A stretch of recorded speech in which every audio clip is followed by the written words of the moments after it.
Shut up. I'm the head of the family, you have to put me first, no matter what. Bart's fever isn't a big deal. I couldn't believe what he just said. How could you say that? As a parent, you should care about your child more than anything else. Why can't you understand that? Then Bart said something shocking. The person who makes the money is the most important, so I should come first in this house. If you can't accept that, then leave. That was when I decided I had enough. Fine, I'll leave. Yeah, leave. You wouldn't survive without my salary anyway. My name is Rachel, and I'm 30 years old. I've been married to Bart for 5 years, and we have a 3-year-old son named David. We live together as a family of 3. At first, things were great with Bart, but lately, he's been acting arrogant, and it's really bothering me. I met Bart on a blind date, and I was instantly attracted to him. He worked for a good company and was always cheerful. He seemed to like me too, and we started dating right away. After a year, we got married. In the beginning, Bart was kind and caring. He even helped with housework, and he celebrated my birthday and our anniversary. But as time passed, he started treating me with disrespect. I tried to tell myself that things change over time in marriage, but he was getting too cold. Hey, why haven't you ironed my shirt? And when I wake up, my socks should be ready. It was hard for me to take care of David. You're not a child, you should get your own clothes ready. Huh? How dare you argue with your husband? I'm the one providing for you, so you should do as I say. Bart started acting like this after David was born, and I didn't want to get a divorce right away because of our son. But there's another problem. Bart doesn't contribute much to our family budget. He earns $2,500 a month but only gives me $500, saying it should be enough. He spends the rest of his salary on clothes, golf, and other things. It's not enough to cover everything, and we can't even save money for the future or pay for David's education. No matter how much I try to talk to him, he says, "I'm giving you enough money, use what I give you." I keep asking Bart to contribute more, but he won't listen, and we end up fighting. Meanwhile, he complains about how I do housework. It's impossible for a family of 3 to live on just $500 a month. So, to save money, I cook small portions or cheap meals with inexpensive ingredients. We end up eating the same thing a lot. But Bart complains about it, saying, "You're a useless wife who can't cook." Our relationship was falling apart, but I still put up with it until David turned 3. Then something happened that made me realize I couldn't take it anymore. One evening, David was unusually quiet. I thought he might be sick, so I checked his forehead and found he had a high fever. I took his temperature, and it was really high. I rushed him to the hospital, but it was already closed, so we went to the emergency room. There were a lot of people waiting, and it took a while to be seen by the doctor. I tried to comfort David while we waited, telling him, "We'll be called soon. Hang in there." Finally, the doctor saw us, gave David some medicine, and sent us home. I gave David something easy to eat, gave him medicine, and put him to bed while I cooled his forehead. I felt a bit better, but it was the highest fever he had ever had, so I was really worried and exhausted. Then I heard the sound of the key turning in the lock. Bart had come home. "I'm home. Welcome home. Where's my dinner?" "I'm sorry, I'll make it now." I was lying on the couch and was about to get up to go to the kitchen. "What do you mean? Are you kidding me? You think I'm an idiot?" "Sorry, but David had a high fever, so we went to the hospital. I haven't eaten either." I tried to explain calmly, but Bart wouldn't listen. "I don't care if you haven't eaten, just get my dinner ready." I couldn't believe he was acting like this when David was sick. "Shut up, I'm in charge here, you need to put me first. Bart's fever doesn't matter." I couldn't just ignore what he said. How could you say that? As a parent, you should care about your child first. Why can't you understand that? Normally, if your child has a high fever and goes to the hospital, you'd be worried about them. But Bart said something even worse. "The one who makes the money is the most important, so I come first in this house. If you can't accept that, then leave." Something inside me snapped. Up until now, I had hoped Bart would go back to being the kind man he was before, but now, I saw there was no hope left. He couldn't even put our child first, and he thought the one who makes more money was better. I couldn't deal with that mentality anymore. "Okay, I'll leave then." "Yeah, leave, you wouldn't survive without my salary anyway." "Then I'll just eat out tonight. You should go back to your parents' house and calm down." Bart left after saying that. Does he think I'm weak and can't do anything on my own? I'll show him what I'm capable of.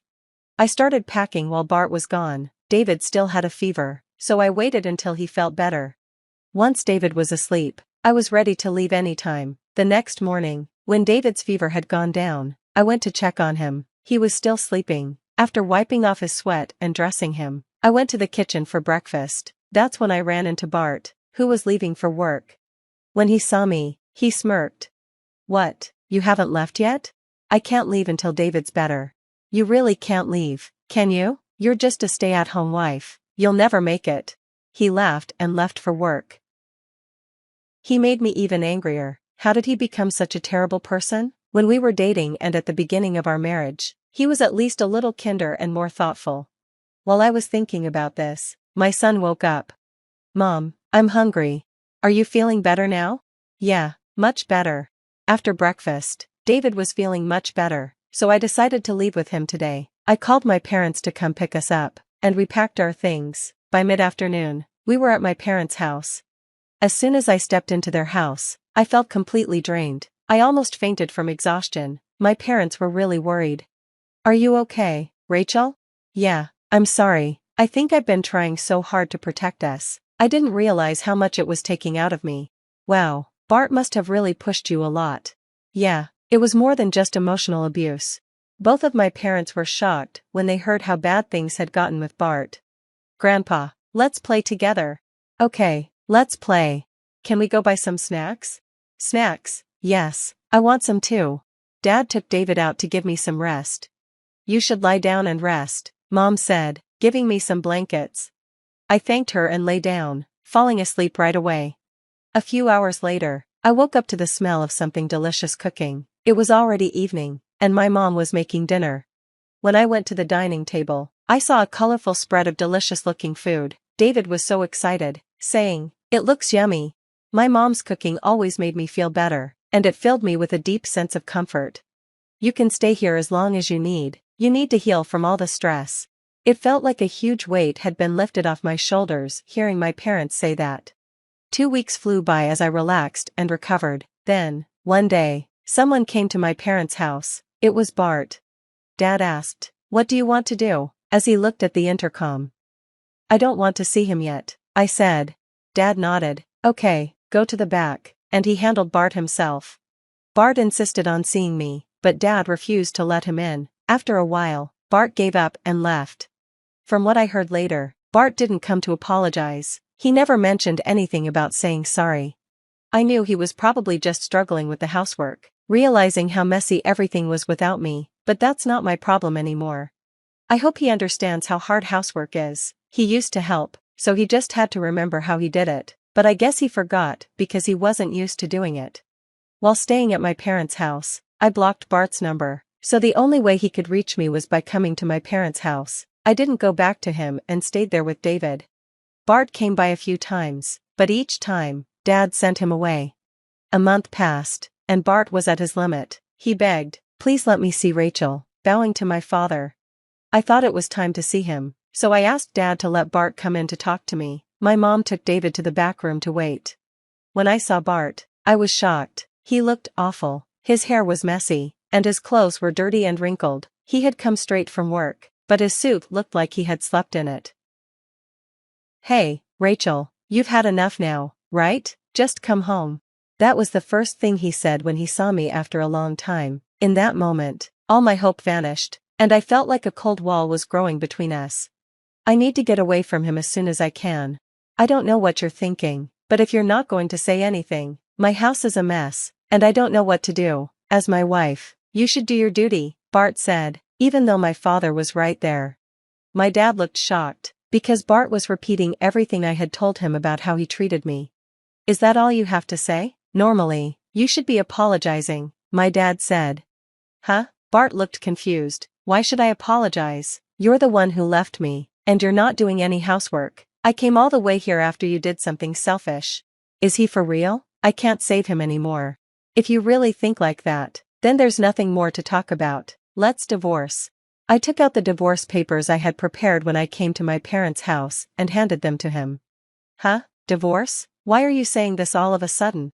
"All of a sudden? Are you kidding me? Do you have any idea how much you've hurt and tormented me?" "Honestly, I should have asked for a divorce a long time ago. You make me do everything you don't want to do, and you don't even help me with raising our child. You only put a little money into our family budget. There's no way we can live on just $500 a month. How can you not understand that? You only care about yourself, don't you?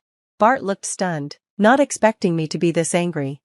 But you've been getting by with the money I've given you, and your meals have been decent lately. Did you think I wasn't doing anything? I'm working from home now, because the money you give isn't enough. Huh, really? I knew I couldn't give David a better life if I didn't do something, so I started looking for a remote job. I found one as an English teacher. I had lived in the US when I was younger, and I spoke English fluently. I had attended international schools and studied English literature at university, so I was well qualified. I began teaching right away, and I thought of creative ways to make learning English fun for my students. As a result, I started studying Western movies and music, and decided to create my own teaching materials by gathering phrases that could be used in everyday situations. Many people who want to learn English love Western movies and music, so I adjusted the movies and artists I used based on each student's preferences. This worked really well for my students, and many of them started asking me for help. Because of that, I'm now making a decent amount of money. I had no idea. How much are you making? About $4,000 a month. What, that much? So, I make more than you now, and I don't need to live with you anymore. Bart was completely shocked. He couldn't believe that his wife, whom he thought was beneath him, was earning more than he was. Why am I so miserable? What do you mean, all of a sudden? My coworkers are getting promoted before me, and now my juniors are moving ahead of me too. They all think I'm an idiot, and to top it off, you're even making more money than me. I sighed deeply. So what? Huh? It doesn't matter if your salary is lower or higher than other people's. What matters is whether you and your family are happy. For David and me, it doesn't matter if you're not getting promoted. What's important is that you make time for your family and provide for them. Don't you think so? I don't want you hurting me just to protect your fragile pride. Shut up. A man has to fight his battles and not lose. At that moment, my dad, who had been silent until then, spoke up. So, you're trying to boost your self-esteem by taking out your work stress on my daughter, spending money on your hobbies and clothes to feel better, and ignoring your family? Bart looked uncomfortable hearing my dad's words. As I told my daughter, the most important thing for a husband and father is to be the strong pillar of the family, supporting them financially, but you only think of yourself. I can't trust a man like that with my precious daughter and grandchild anymore. Now, sign the divorce papers and leave. My dad was furious. He had tried to stay calm in front of me, but he had reached his limit. Bart signed the divorce papers, trembling from my dad's anger. After Bart said, "Oh, I'm sorry," he quickly left. And that's how Bart and I ended our marriage so quickly. Later, I heard from a mutual friend that Bart was saying, "I dumped my wife because she was a useless, lousy wife." But at work, everyone already knew how Bart was, so they just ignored him. No one would want him as a boss, so he stayed in the same position for years without a promotion. One day, a new employee asked him, "What? You're a mid-career employee and haven't been promoted at your age? Are you a new graduate who just joined? You can't even do your job, huh?" The employee made fun of him, and Bart left work early, embarrassed. Apparently, once you're an adult, a twisted personality is hard to change. I decided that I would raise David carefully, hoping he would grow up to be an honest and kind person, using Bart as a bad example. Now, David smiles at me with such a sweet and carefree smile, and I know he will never turn into someone like Bart. To protect that smile, I will keep working hard every day. Bart is a foolish man who destroys others' happiness just to protect his own fragile pride, but I'm glad Rachel and David got out of that situation quickly. With the money Rachel's making, I'm sure she can manage as a single mother. I hope Rachel and her beautiful son continue to live a happy life. Thank you for watching until the end. Please subscribe to our channel. See you in the next video. The numbers didn't make sense. I blinked hard, refreshed the page, and stared at my laptop screen again. Where there should have been 50,000 132 centimes, my entire IVF fund, there was just 12,43. My name is Alice, and in that moment, my whole world stopped spinning. I called the bank immediately, my hands shaking as I punched in my account number. "There must be some mistake," I told the representative, trying to keep my voice steady. I'm looking at my savings account and nearly $50,000 is just gone. The representative's voice turned serious. Ma'am, I'm showing several large transfers made to an external account over the past week. They were authorized using your credentials. My stomach dropped. Only 3 people had access to that account. Me, my brother Brady, and my parents, who I'd trusted as emergency contacts. I'd been so careful, working overtime for years, living in a tiny apartment, driving a beat-up car. Everything went into that fund. I hung up and called Brady. He didn't answer. Of course he didn't. My parents picked up on the 3rd ring. Mum, is Brady with you? Alice, yes, he's right here. Is everything okay? You sound upset. Put him on now. I heard shuffling, then Brady's voice trying too hard to sound casual. Hey, sis, what's up?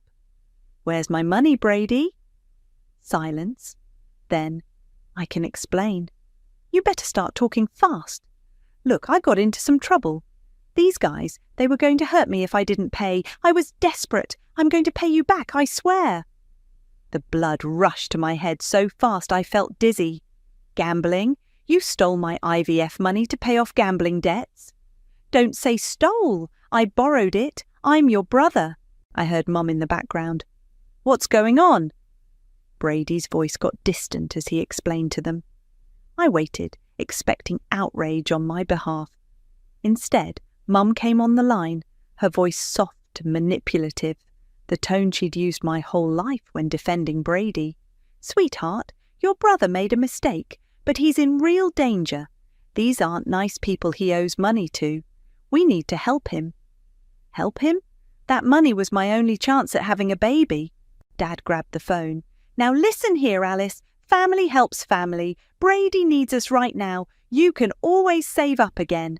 Save up again? It took me 6 years to save that money. You're being selfish, Mum chimed in. You're not even married. Brady could have been killed. I laughed, a harsh sound that surprised even me. Selfish? I'm selfish. Do you know what's selfish? Stealing your sister's entire life savings because you can't stop gambling? Alice, Brady's voice again pleading now, I need more time and maybe a little more money to keep them off my back until... I hung up. My phone immediately started buzzing with texts. Mum, call us back right now, young lady. Dad, don't you dare abandon your brother. Brady, I'm sorry, please, I'll fix this. I turned off my phone and grabbed my keys. The drive to the police station was a blur, but I remember every thought that raced through my mind. All the times Brady got away with everything. The college fund that mysteriously shrank when he needed bail money. The family gatherings where his latest business venture was celebrated while my promotion at work barely got a nod. I parked and sat there, gripping my steering wheel until my knuckles turned white. The bank statements were on the passenger seat, printed and ready. My hands weren't shaking anymore. A memory surfaced. Brady and me as kids, him breaking my science fair project the night before presentation, Mum saying he didn't mean to, while Dad added, "Stop crying, it's just a stupid project." Me rebuilding it all night while they comforted Brady about feeling bad. Always Brady. Poor Brady, troubled Brady, golden boy Brady who could do no wrong. Well, not this time. I grabbed the statements and got out of the car. The police station doors looked massive, intimidating. A voice in my head, sounding suspiciously like my mother, whispered that good sisters don't do this. That family protects family. But as I stood there, another voice grew stronger.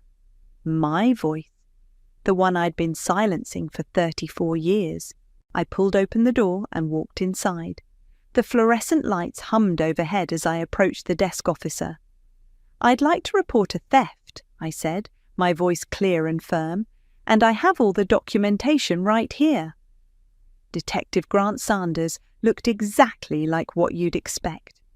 Weathered face, tired eyes, and a coffee cup that had seen better days. He spread my bank statements across his desk, studying each page with methodical precision. "So, and you're certain your brother had access to these accounts?" he asked, not looking up. "Yes, he was listed as an emergency contact.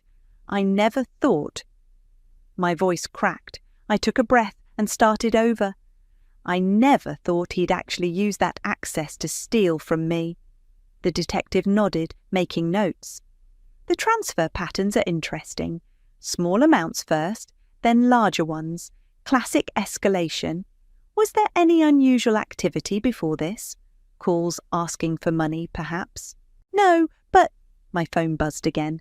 37 missed calls now. I showed him the screen. "This is all since I discovered the theft 2 hours ago." He leaned forward. "Ms. Alice, what you're describing isn't just theft. We're looking at potential wire fraud and identity theft. These are serious federal charges." My stomach clenched, but I forced myself to nod. "I understand." "Are you prepared to press charges against your brother? Family cases can get complicated." As if on cue, my phone buzzed again. This time, I answered and put it on speaker. "Alice, what have you done?" My mother's voice was shrill. "There are police at Brady's house. Have you lost your mind?" "Mum, he stole $50,000 from me. He made a mistake. He's your brother. How could you do this to your own family?" Detective Sanders raised an eyebrow, taking more notes. "The same way he did it to me, Mom. Easily." I hung up. "Happens more often than you'd think," the detective said quietly. "Family financial abuse. People assume it's just strangers who commit fraud. But—" He shuffled through some papers. "Actually, this isn't your brother's first brush with financial crimes."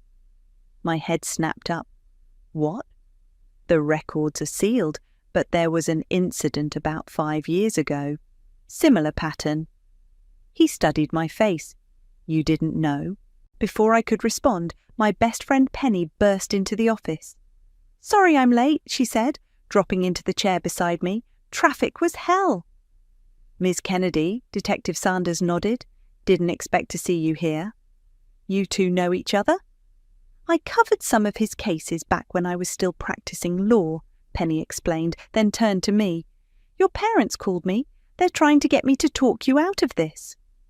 And I told them to go to hell." She squeezed my hand. "You're doing the right thing."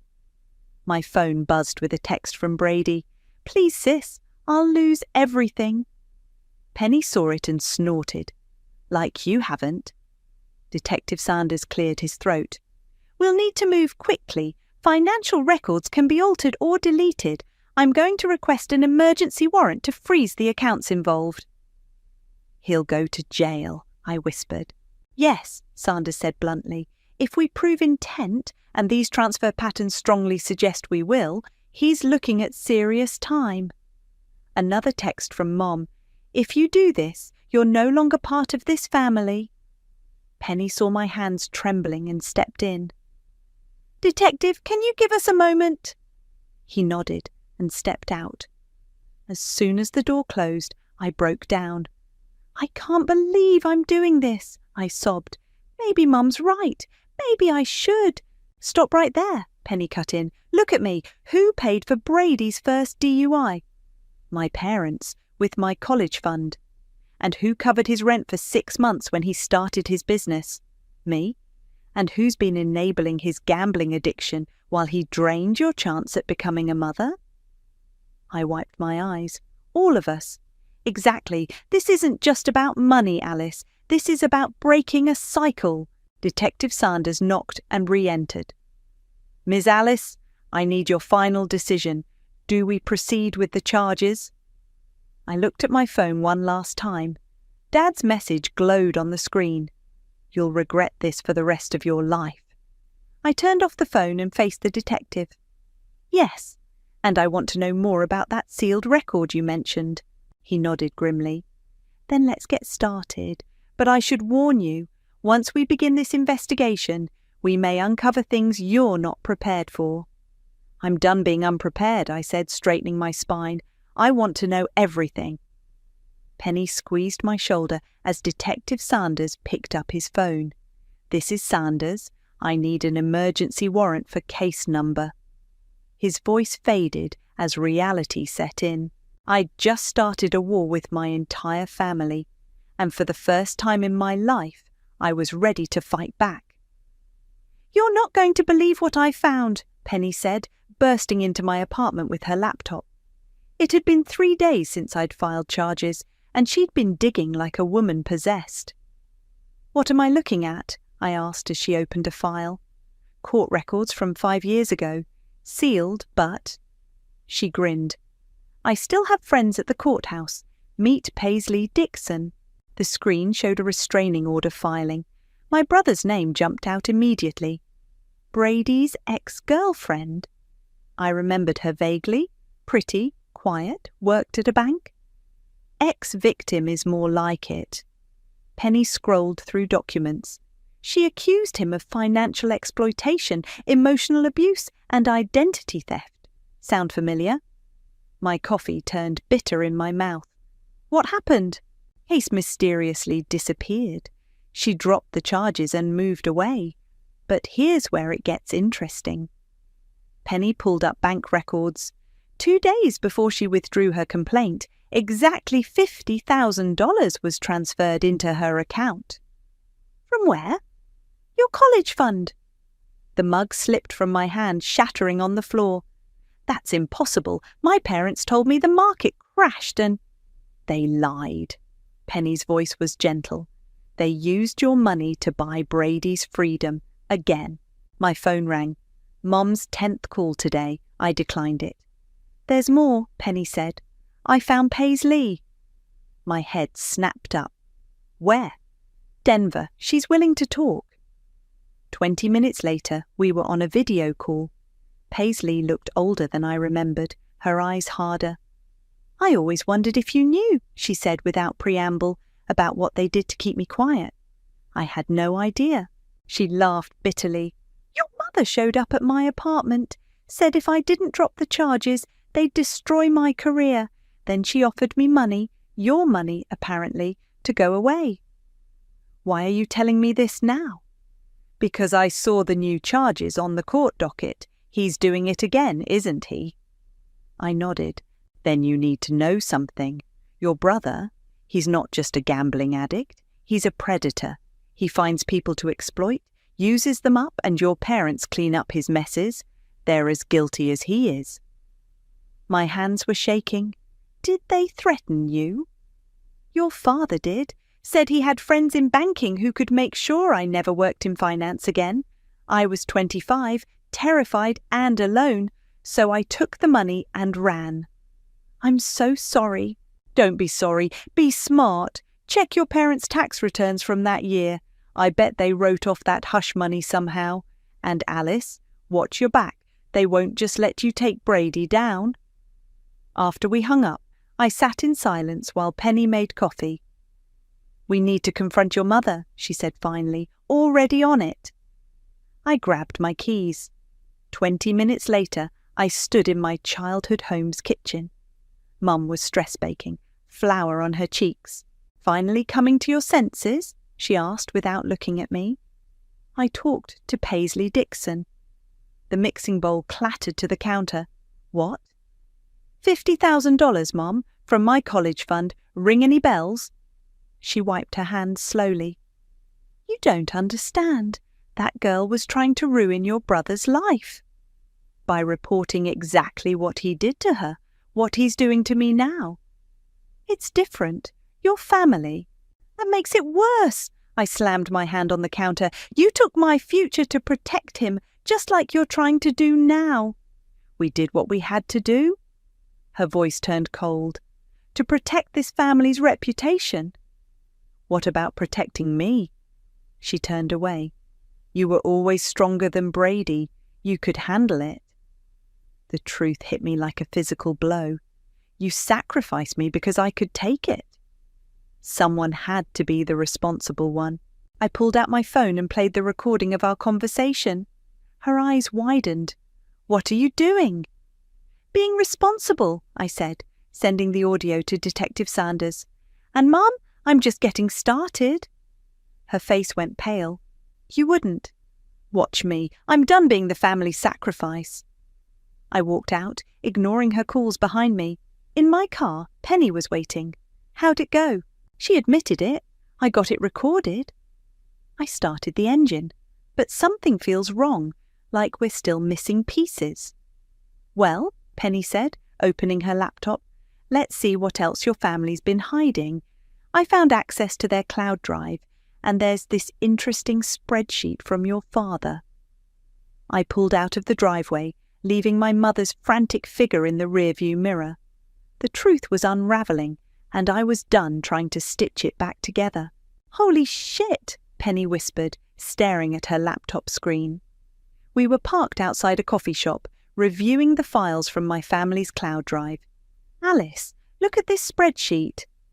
The document was labelled Family Financial Records 2005-2010. At first glance it looked innocent enough, just columns of numbers and dates. Then I saw my social security number. Why is my SSN linked to all these credit card accounts? I leaned closer. I didn't open these. Penny's fingers flew across the keyboard. These are old accounts, opened when you were 17. The spending patterns are weird. High-end electronics, gambling sites, sports betting. That wasn't me. I didn't even have a credit card until college. No, Penny said grimly. This was your father. He used your social security number to open credit cards when you were still a minor. My stomach lurched. That's identity theft. It gets worse. Look at how the debts were paid off. She highlighted a column. Monthly payments from your trust fund, the one your grandmother left you. The coffee I'd just drunk threatened to come back up. How much? Over those 5 years, Penny calculated quickly. Around $40,000. My phone buzzed. Detective Sanders. Alice, we need to talk. Can you come to the station? 20 minutes later, we sat in his office while he reviewed the spreadsheet. This explains a lot, he said finally. We've been tracking Brady's financial history, and there's a pattern of identity theft going back years. But this, he tapped the screen, this is new. Will it help the case against Brady? It's bigger than Brady now. This is systematic family financial abuse. Your father could face serious charges. A knock at the door made us all jump. A young officer stuck his head in. Detective, you need to see this. Sanders read something on the officer's phone, his face darkening. Alice, did you drive here? Yes, why? Someone vandalised your car and left this. He handed me a photo of my car, windshield smashed with a note stuck under the wiper. Drop it now or you'll regret it. Penny grabbed my arm as I swayed. That's a threat. We'll need to document everything, Sanders said, already reaching for his phone. And Alice, don't go home tonight, stay somewhere safe. Back in the parking lot, crime scene techs photographed my car while I called my insurance company. A familiar voice made me freeze. What the hell did you do? My ex-boyfriend Jasper stormed toward me. Your father just called me in a panic about some investigation. Why would he call you? Because I handled their investments. Now the SEC is asking questions about irregular transactions and... He stopped, realising he'd said too much. What irregular transactions, Jasper? He ran a hand through his hair. I can't discuss client matters. But you can warn them about investigations. Penny stepped forward, phone recording. Interesting ethical choice for a financial advisor. Jasper's face went red. This is none of your business.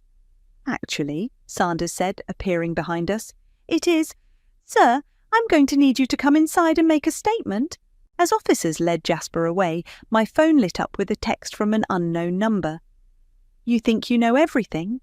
Ask about the offshore accounts. Paisley. I showed it to Penny. She was already typing. Offshore accounts. Wait. Look at these transfers from your dad's spreadsheet. They all route through the same bank in the Caymans. Can you trace them? Better? She smiled grimly. I can prove they're connected to Brady's gambling debts. Your parents weren't just enabling him, they were helping him hide money. My hands shook as I forwarded everything to Sanders.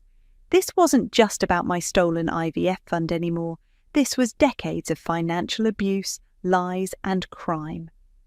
Alice, Penny's voice was gentle, there's something else. These trust fund withdrawals, they're still happening. Your father's still using your identity. I watched the crime scene techs dust my car for fingerprints, the threatening note now in an evidence bag. Years of being the responsible one, the strong one, the one who could handle it, all while they stole from me, lied to me, used me. Send everything to Sanders, I said. Every transaction, every account, every lie. I want it all on record. They're your parents, Penny reminded me softly. So, I replied, watching Jasper being escorted to a police car. They're criminals who happened to raise me, and it's time they learned what real consequences feel like. My phone buzzed again. Dad this time. Whatever you think you know, stop digging. Some things should stay buried. I showed Penny the message. She smiled dangerously. Should we show him how wrong he is? Yes, I said, walking toward the station. Let's bury them instead. Brady looks smaller somehow, sitting across from me in the police station's interview room. His designer shirt was wrinkled, his usual swagger replaced by nervous fidgeting. Detective Sanders stood in the corner while Penny sat beside me, phone recording. Why'd you do it? I asked simply. Come on, sis. You know how it is. I got in deep, needed cash fast. He tried his familiar charming smile. It felt hollow now. $50,000 deep? Look, I was going to pay you back. I just needed time. Like you paid back Paisley. His face changed, charm vanishing. She told you about that? She told me everything. The threats, the blackmail, how Mum and Dad bought her silence with my college fund. You don't understand, he leaned forward. I was protecting the family. By stealing from me? Again? At least I was trying to do something with my life, while you're just, he gestured dismissively, living this sad, childless existence. What's the point of all that money if you're not even building a real family? The room went deadly quiet. Even Sanders shifted uncomfortably. Say that again, I said softly, about my sad, childless existence. You know it's true. Mum and Dad talk about it all the time, how you're wasting your life chasing this baby dream instead of finding a husband. At least I was using that money for something. Like gambling? Like business opportunities? Those guys I owed money to? They have connections. If you'd just kept your mouth shut. They were loan sharks, Brady. They were investors! He slammed his hand on the table. But you had to go running to the cops like always. Little Alice, so perfect, so responsible. You know what? You deserve to have that money taken. Better than wasting it on some test tube baby. I stood up so fast my chair crashed backward. Detective Sanders, I think we have enough. Wait, what? Brady looked between us, realization dawning. You were recording this? We have everything we need, Sanders confirmed, nodding to the officers outside. As they led Brady away, he started yelling. You can't do this! I'm your brother! Mum and Dad will never forgive you! Funny, I called after him. I was just thinking the same thing about them. Back in Sanders' office, my phone buzzed with an alert from my fertility clinic's patient portal. Someone had tried to access my account. They're getting desperate, Penny said, watching me reset my passwords. Your parents must realize how much trouble they're in. Sanders hung up his phone. That was the DA. With Brady's confession and the evidence of your father's identity theft, we're looking at multiple federal charges. They'll probably offer a plea deal. A commotion outside cut him off. My mother burst in. Mascara streaked down her face. How could you? She shrieked. They're taking Brady to jail, and now the FBI is asking about your father's accounts. Maybe you should have thought about that before using my social security number for fraud. We did that to protect you." "Protect me?" I laughed. "You stole my college fund, my trust fund, and now my IVF savings. That's not protection, Mom, that's abuse." "You ungrateful." She swung her hand toward my face, but Penny caught her wrist. "Bad idea," Penny warned. "Assaulting someone in a police station, not smart." Mum yanked her hand away. "You think you've won. You think exposing all this makes you strong." Her voice turned venomous. "You're nothing but a bitter, barren woman who—" "Officer!" Sanders called sharply. "Please escort this woman out." As they led her away, she turned back. "You'll regret this, Alice. You're destroying everything we built." "No, Mom, I'm just exposing what you destroyed." After she was gone, I checked my phone again. Another alert from the fertility clinic. Appointment cancelled. "They got into my account," I said numbly. "They're trying to stop my IVF treatment." Penny was already calling the clinic. "Hi, this is Penny Kennedy, attorney for Alice. We need to discuss unauthorized access to her medical records." Sanders touched my shoulder. "We can add this to the harassment charges. But Alice, they're escalating. You need protection." I watched through the window as my mother was escorted out of the station, still screaming. My phone showed missed calls from my father, voicemails from relatives I hadn't spoken to in years. "They're not going to stop, are they?" "No," Sanders said honestly. "People like this, when their control is threatened, they get dangerous." "Then let's give them something really dangerous," I said, pulling up Paisley's number. The truth. I hit dial, putting it on speaker. "Paisley, you mentioned offshore accounts. Tell me everything." The whistleblower website post went live at exactly midnight. By morning, it had over 50,000 views. I watched the view counter tick up while Penny paced my living room, phone pressed to her ear. "Yes, we have documentation for everything," she was saying. "Bank records, recordings, witness statements. No, we're not revealing our sources yet." My own phone hadn't stopped buzzing since dawn. Relatives, family friends, even my father's old colleagues, all reading the detailed exposé of the Warren family's financial crimes. "Local fire chief's family caught in multi-generation financial fraud scheme," read the first headline. More followed quickly. "Brother steals sister's IVF fund in pattern of family financial abuse." "Former fire chief under investigation for identity theft." "Gambling addiction cover-up spans decades." Dad's text came at 9 a.m. "Take it down now. You have no idea what you're doing." Mum's followed minutes later. "The church board is meeting about your father's position. How dare you humiliate us like this?" "They're panicking," Penny said, hanging up. 3 different news outlets want interviews." A knock at the door made us both jump. Detective Sanders entered, looking grim. "Your father's been suspended pending investigation," he said without preamble. "The department can't risk the association, but that's not why I'm here." He handed me a thick folder.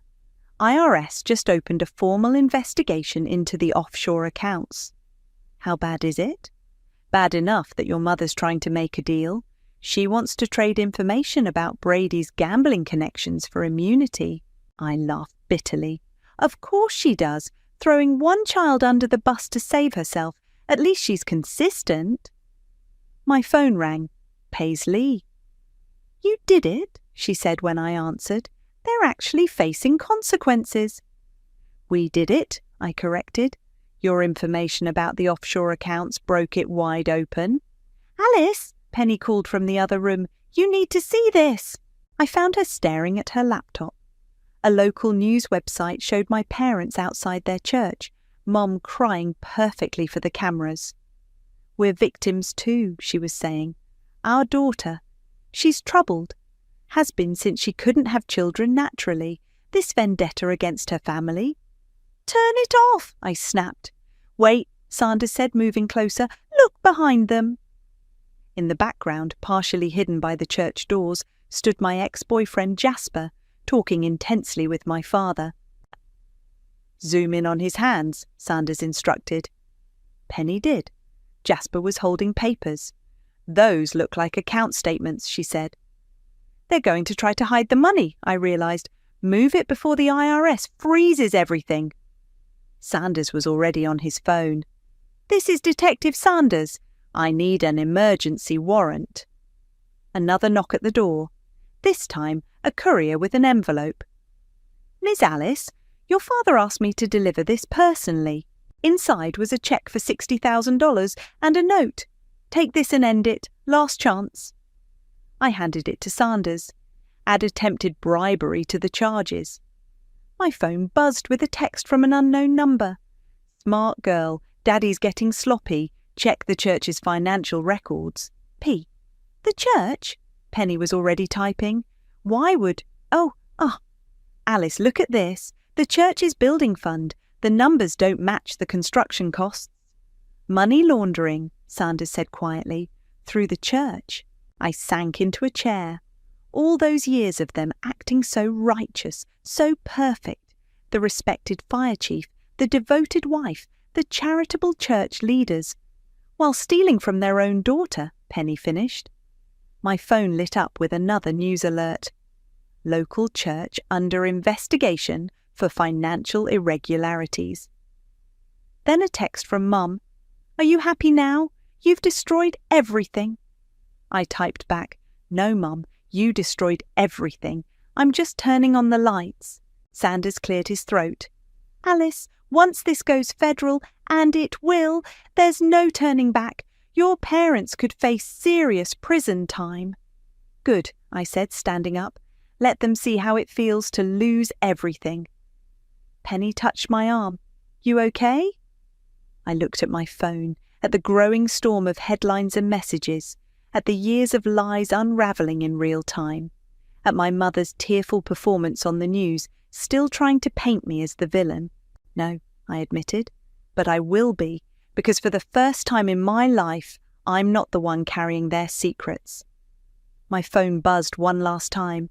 Brady calling from jail. Should I answer? I asked the room. Your choice, Sanders said, but remember, anything he says could be important to the case. I took a deep breath and hit accept, putting it on speaker. Sis, Brady's voice cracked, you need to know something about Dad's safety deposit box. The truth was still coming, piece by ugly piece, and this time I was ready to hear all of it. The courthouse was packed for Brady's sentencing. I sat in the front row, Penny on one side, Detective Sanders on the other.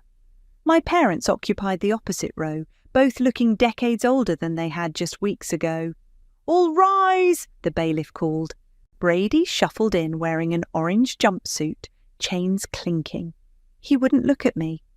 The contents of Dad's safety deposit box, documents proving years of tax evasion and fraud, had ensured he had nothing left to bargain with. Before we proceed with sentencing, the judge said, the victim wishes to make a statement. I stood, unfolding my prepared speech. Then I saw my mother's face, that familiar mix of manipulation and martyrdom, and set the paper aside. My whole life, I began, I was told I was the strong one, the responsible one, the one who could handle it when money disappeared or plans fell apart.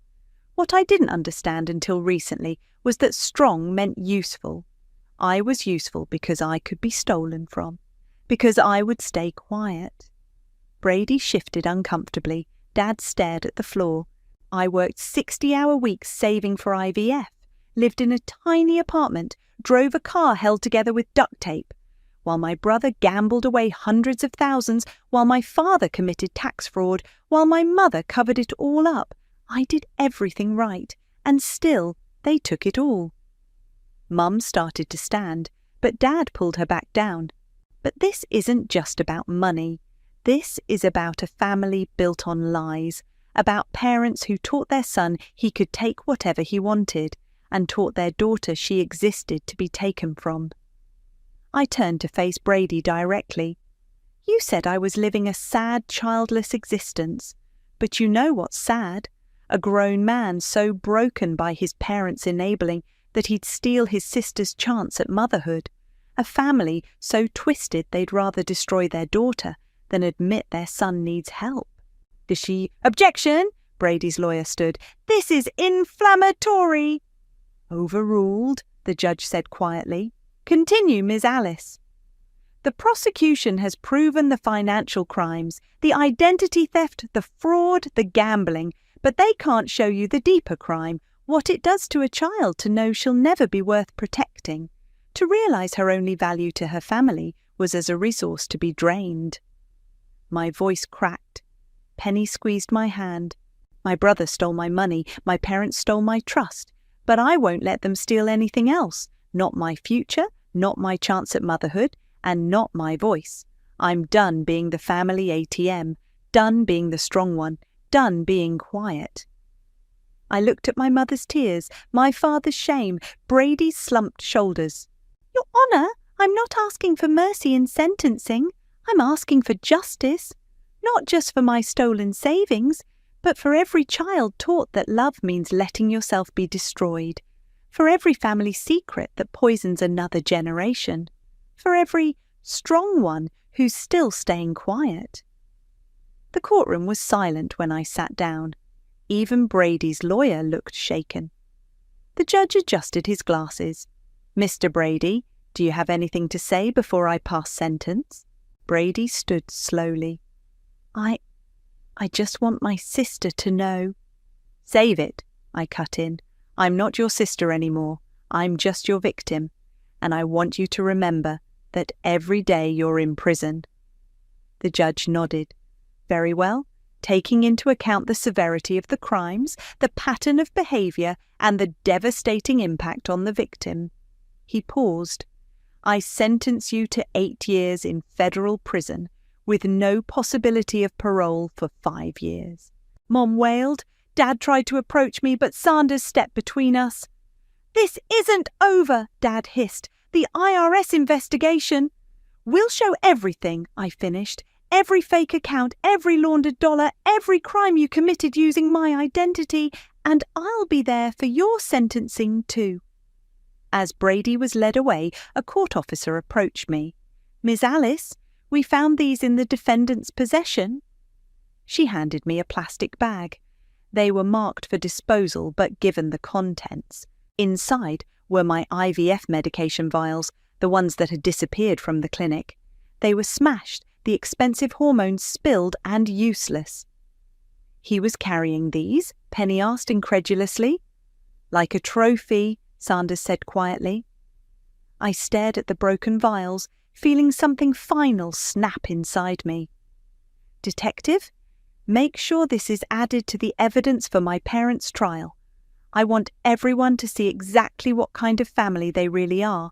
Outside the courthouse, reporters waited with cameras. Mum was already crying for them, playing the devastated mother. "Ready?" Penny asked. I straightened my spine, gripped my impact statement, and faced the cameras. "Yes," I said, "it's time everyone heard the truth." The morning sun streamed through my new apartment's windows as I signed the last check, restitution from Brady's seized assets. Combined with the court settlement and insurance payout, I had my IVF fund back, plus enough for a fresh start. My phone buzzed. Detective Sanders. "Thought you'd want to know," he said when I answered. "Your parents took a plea deal. Your father's looking at 5 years for tax evasion and fraud. Your mother got 18 months for conspiracy." "And the church?" "Under new leadership, they're cooperating fully with the investigation." I thanked him and hung up just as Penny burst through the door, waving a newspaper. "Have you seen this?" She spread it on my counter. The headline read, "Family Financial Abuse Support Group launches after Warren case." Below was a photo of Paisley and me at the support group's first meeting. We'd started it after dozens of people reached out with similar stories. Adult children discovering their parents' financial abuse, siblings stealing inheritances, families destroyed by enabled addiction. "We're making a difference," Penny said softly. "We are." I showed her my phone. an email from my new fertility clinic confirming my appointment, and I'm finally moving forward. Speaking of moving forward, she pulled out her laptop. Remember that whistleblower post? It's being turned into a documentary. They want to interview you. About family financial abuse? About survival? About fighting back? About... She was interrupted by another knock. Jasper stood in my doorway, looking uncomfortable. Alice, please, just hear me out. Why? So you can explain why you helped my father hide money? I came to give you this. He handed me a USB drive. It's everything. All the offshore accounts, all the transactions. I already gave copies to the FBI, but you deserve to know the whole truth. Why now? Because you were right about all of it, and because... He swallowed hard. Because when we were together, I knew what they were doing to you. I was part of it. I'm sorry. I took the drive. Get out. After he left, Penny examined the drive. This could help with the federal case. Forward it to Sanders, I said, turning back to my clinic paperwork. I'm done looking backward. My phone buzzed with a text from Mom. Please visit. We can still be a family. I deleted it without responding. You okay? Penny asked. Actually, yes. I looked around my new apartment. No more tiny studio, no more duct-taped car, no more sacrificing everything for a family that only saw me as a resource. I'm really okay. Good because... She pulled out one more surprise, a small gift bag. The support group pitched in. They wanted you to have this. Inside was a delicate silver necklace with a simple pendant, a phoenix. They said you showed them how to rise from the ashes, Penny explained. My doorbell rang again. This time it was a delivery. The package contained a single document, my mother's written confession detailing every theft, every lie, every manipulation. Her familiar signature looked shaky at the bottom. Guess she's trying to reduce her sentence, Penny observed. No, I said, reading the accompanying note. She's trying to earn forgiveness. Will you? I placed the confession in my filing cabinet next to Brady's sentencing documents and the restitution checks. Maybe someday, but not because they want it, because I choose it. My phone lit up with another message from the fertility clinic. Appointment confirmed. Beginning your journey? Penny hugged me fiercely. Ready to build your own family, the right way? I touched the phoenix pendant, thinking of all the people in our support group, all the silent survivors finally finding their voices. I already have, just not the family I expected. The morning sun caught the pendant, throwing light across my walls. Somewhere across town, my brother sat in his cell. My parents prepared for their own sentencing. The careful facade they'd built was ashes. But here in my new home, surrounded by chosen family, truth and possibility, something better was rising. I opened my laptop and began typing. Dear support group, today I want to talk about healing, about how breaking free isn't the end of the story, it's the beginning. Penny read over my shoulder, smiling. Now that's a story worth telling. It is, I agreed, touching the pendant again, because this time I'm writing it. The sun climbed higher as I typed, its light filling my apartment, my space, my future, my truth. No more shadows, no more secrets, no more silence. Just the sound of wings rising. The first contraction hit as Dr. Collins adjusted the fetal monitor. Through the haze of pain, I watched my husband Travis pace near the window, his phone screen glowing against his face. Another wave of pain crashed through me, and I gripped the metal rails of the hospital bed until my knuckles went white. Almost there, Mabel, Dr. Collins said, his voice steady and familiar. The baby's heartbeat is perfect. I nodded, too focused on breathing to respond. 12 hours of labor had stripped away any pretense of dignity, but I didn't care. Our daughter was coming, and nothing else mattered. Travis kept pacing, his footsteps marking time between contractions. He hadn't looked at me once in the past hour, but I blamed it on nerves. First time father jitters, I told myself. The same reason he'd been distant these past few months. Push, Mabel. Push now. The world narrowed to a pinpoint of pain and pressure. I screamed, pushed, and suddenly, there she was. Perfect. Beautiful. Real. Congratulations, Dr. Collins said, placing her on my chest. She's absolutely healthy.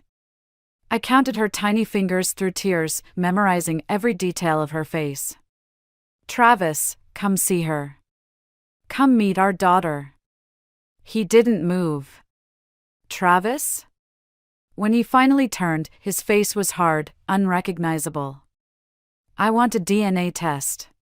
The room went silent. Even the machines seemed to hold their breath. What did you say? My voice came out as a whisper. You heard me. He stepped closer, jaw clenched. I want a paternity test. Now.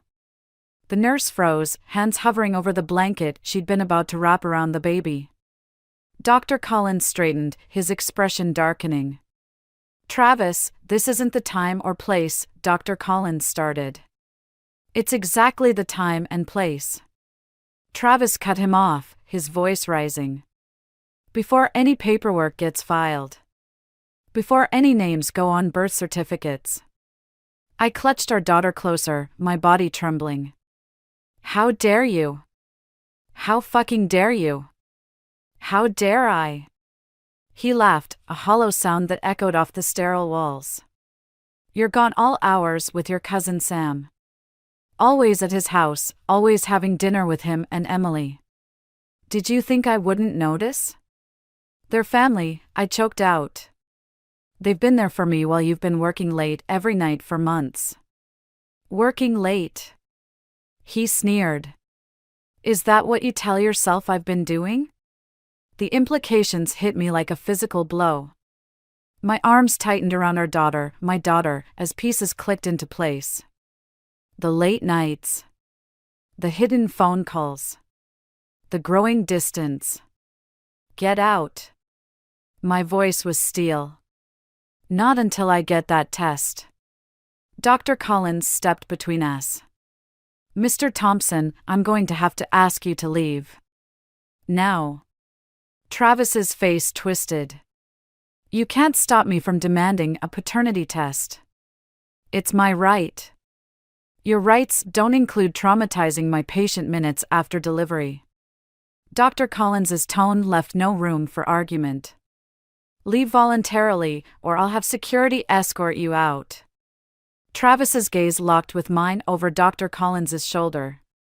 This isn't over. You're right, I said, surprising myself with how calm I sounded. It's just beginning. He stormed out, leaving behind the acrid taste of betrayal and the first seeds of rage. I looked down at my daughter, peaceful despite the chaos around her, and made a silent promise. Whatever game Travis was playing, whatever his real motives were, he would regret this moment for the rest of his life. I would make sure of it.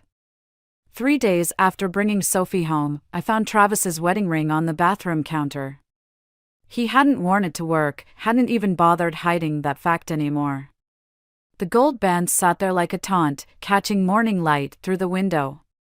I picked it up, feeling its weight, so much heavier than it looked. Behind me, Sophie's soft coos drifted from the nursery monitor. The sound steadied me, kept me from hurling the ring through the window like I wanted to. The front door clicked open downstairs. Travis's footsteps, too light, like he was trying to sneak in. I pocketed the ring and went to meet him. He froze at the foot of the stairs, briefcase in hand, tie loosened. Dark circles shadowed his eyes, but his shirt was freshly pressed. Someone had taken care to iron out every wrinkle. Where were you? I asked. Working late. Big merger coming up. The lie rolled off his tongue smooth as honey. I crashed at the office. Funny. I called the office at midnight. No answer. His jaw tightened. I was in the conference room. Phone was on silent. The cleaning crew said you left at 6. You're having me followed now? Just connecting dots, you're leaving everywhere. I pulled out his ring. Like this one. Color drained from his face, but he recovered quickly. I took it off to shower. 3 days ago? What do you want from me, Mabel? His voice rose, sharp edges cutting through the quiet house. Sophie started crying upstairs. I want the truth. I want to know why you're destroying our family before it's even started. There you go again, making everything dramatic. He set down his briefcase, straightened his tie. I'm working to provide for that baby you're so sure is mine. The casual cruelty of it stole my breath. Get out. This is my house too. The house my father's life insurance paid for? That house. I stepped closer, voice low and steady. The one you convinced me to put only in your name because of some bullshit about tax benefits? Something flickered in his eyes, surprise, maybe fear. He hadn't expected me to remember that detail. You should be grateful, he said. I've given you everything. No. You've taken everything. But you won't take her. Sophie's cries grew louder. I'm calling a lawyer tomorrow. He laughed, but it sounded hollow. With what money? Your part-time salary? The savings you don't have access to anymore? Ice spread through my veins. What did you say? Check the accounts if you don't believe me. He picked up his briefcase, straightened his shoulders. I'm going to shower. We can discuss this like adults when you've calmed down. I watched him climb the stairs, each step deliberate and controlled. The moment he was out of sight, I grabbed my phone, logged into our joint account. 0 balance. Savings account? Access denied. Credit card? Declined. My hands shook as I called Sam. He answered on the first ring. I need help, I whispered, afraid Travis might hear. He's taken everything. Stay there. Emily and I are coming over. No, I need to leave. Now. While he's in the shower. I was already moving, grabbing Sophie's diaper bag. Can you meet me somewhere? Our place. I'll call Dr. Collins too, he should know what's happening. Thank you. I paused at Sophie's door, hearing the shower running down the hall. Sam? There's something else. The house. I think he's been planning this for months. We'll figure it out, Mabel. Just get yourself and Sophie out safely. I ended the call, scooped up my still-crying daughter, and grabbed her ready-packed overnight bag, the one I'd prepared 2 days ago when I first suspected things might come to this. As I strapped Sophie into her car seat, I caught movement in the upstairs window. Travis stood there, watching, phone pressed to his ear. His face was blank, unreadable, a stranger's face. I drove away without looking back, but his expression burned in my mind. He wasn't surprised. He wasn't angry. He looked satisfied. Like everything was going according to plan. But he'd forgotten something crucial. I wasn't the same woman he'd married. That woman died in the delivery room 3 days ago, replaced by someone with nothing left to lose and everything to fight for. Sam's dining room table disappeared under stacks of financial documents and printed emails. Emily paced behind him, bouncing Sophie while scanning bank statements over his shoulder. Dr. Collins sat across from me, his expression growing darker with each page he reviewed. He's been siphoning money for months, Sam said, tapping his laptop screen. Small amounts at first, then larger transfers starting about 6 weeks ago. Right around when he started demanding that DNA test. I traced the edge of a bank statement, numbers blurring together. Where's it all going? That's the interesting part. Sam turned his laptop toward me. Multiple accounts, all under different business names. But look at the registered address. I leaned forward, squinting at the screen. Wait. That's his mother's old house. The one that's been empty since she died. Empty, but not unused. Emily stopped pacing. I drove by yesterday. There's a car in the driveway, red BMW, new model. Something clicked. The woman I saw him with last month. At that coffee shop across town.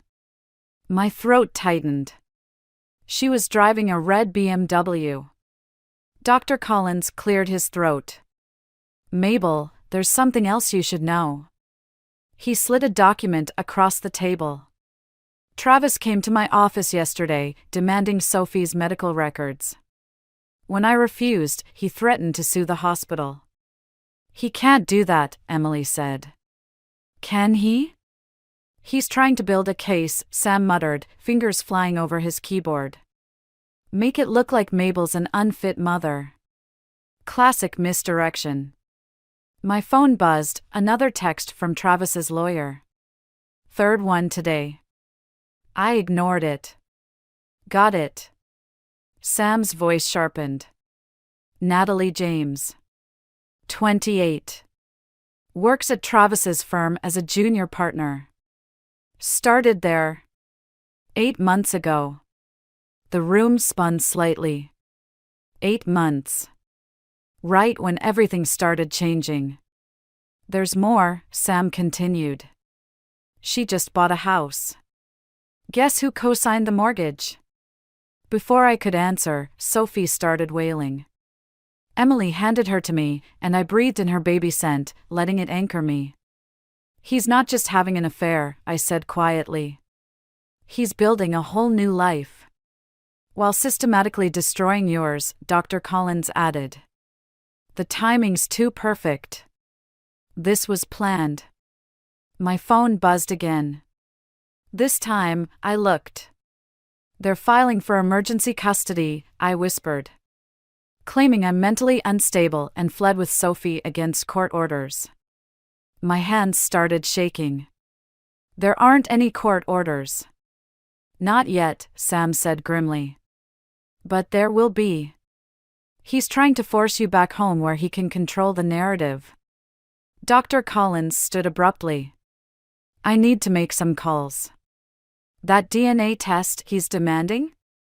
I think I know who's handling it at the lab. We need to make sure it's done properly. It won't matter, I said.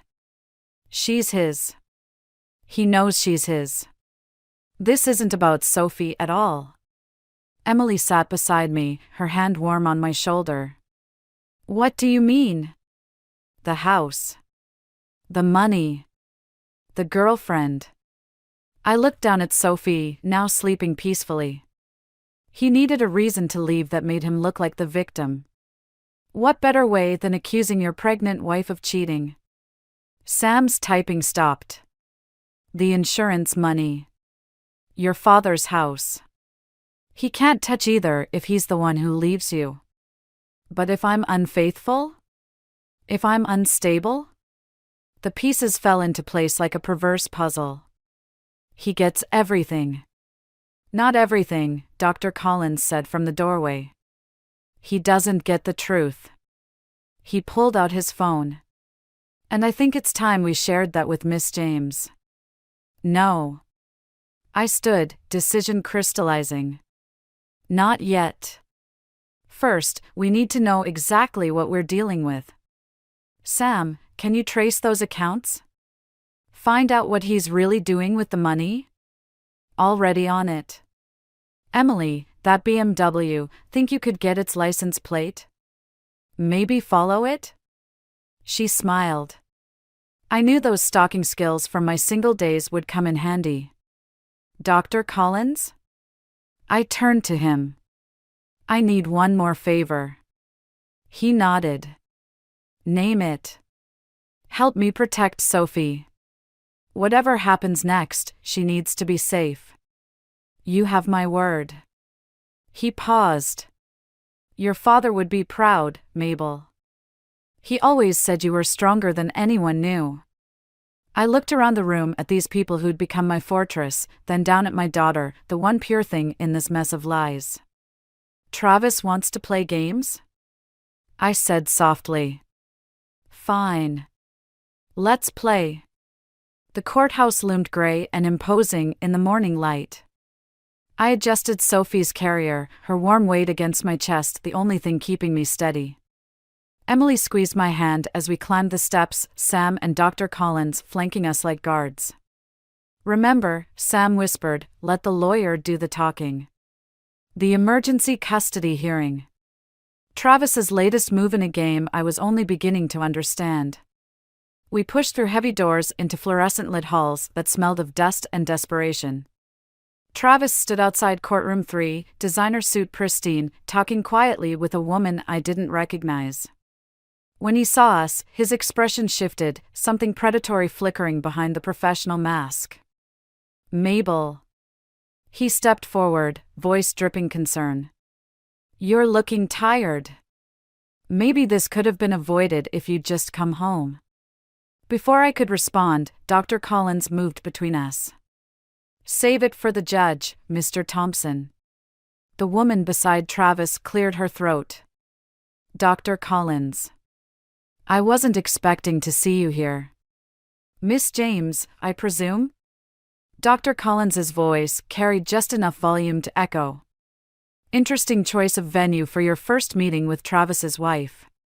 The woman, Natalie, paled. Her eyes darted between Travis and Sophie, realization dawning in slow, horrible waves. Wife? She took a step back. You said you were separated. That the baby? Natalie, not now.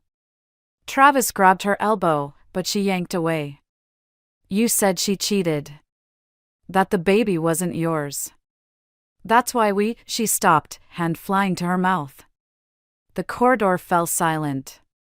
Even Sophie, usually fussy in crowds, seemed to hold her breath. That's why you what? Emily's voice cut through the tension like a blade. Natalie looked at Travis, then at me, then down at her own stomach. The gesture was unconscious, instinctive, and devastating in its implications. Oh God, I whispered. Travis's lawyer appeared, trying to hustle everyone into the courtroom, but the damage was done.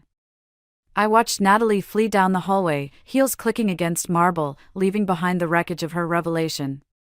Inside the courtroom, Travis's lawyer painted me as unstable, paranoid, a flight risk. Presented evidence of my supposed affair with Sam. Demanded immediate return of Sophie to the family home, to Travis's custody. Our lawyer countered with bank records, Dr. Collins's testimony about Travis's behavior at the hospital. Evidence of his systematic financial abuse. But it was Natalie's unplanned appearance, an unspoken confession, that changed everything. The judge denied Travis's emergency petition. Granted me temporary full custody. Ordered Travis to restore access to our accounts pending a full hearing. This isn't over, Travis hissed as we left the courtroom. You have no idea what you're dealing with. I turned to face him, really looked at him for the first time since Sophie's birth. The man I'd married was gone, replaced by someone I never really knew.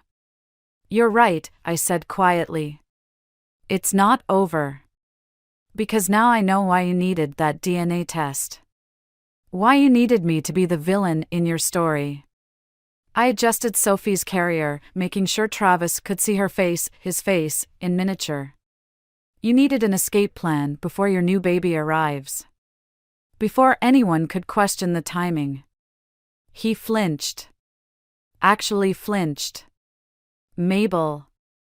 Sam's voice, urgent. We need to go. Now. In the parking lot, Emily grabbed my arm. Look.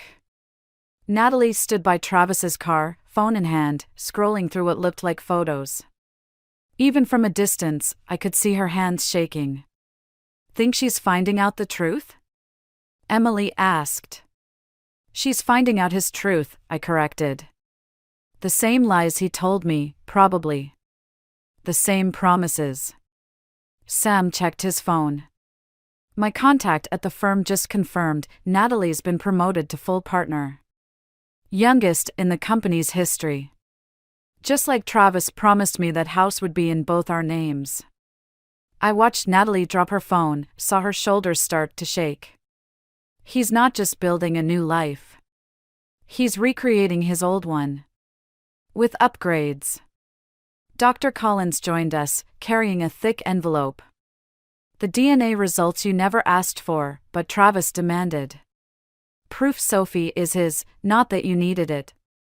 No, I said, watching Travis rush to Natalie, trying to explain, to control the situation just like he'd done with me. But I think I know someone who might want to see them. I took the envelope, made a decision. Emily, still got Natalie's license plate?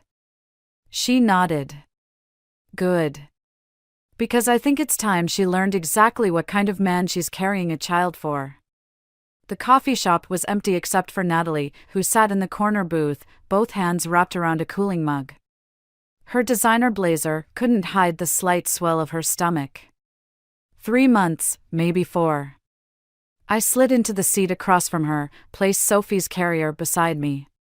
Natalie's eyes fixed on my daughter's sleeping face. She looks like him, she whispered. That's why he wanted the DNA test. To create doubt. I pulled out the envelope Dr. Collins had given me. But there isn't any.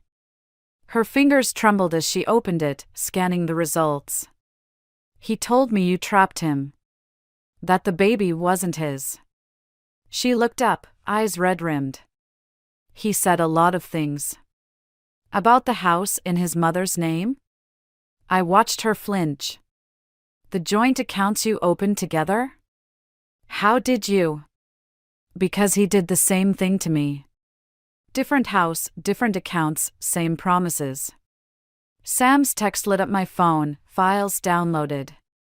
You were right about the offshore accounts. He's been moving money, I said, sliding my phone across the table. Look at the dates. Natalie scrolled through Sam's findings, color draining from her face. These transfers. They started right after I told him about, she pressed a hand to her stomach. Right after he started accusing me of cheating. I kept my voice steady. Right after he convinced you to sign those partnership papers. The papers that made him my supervising partner.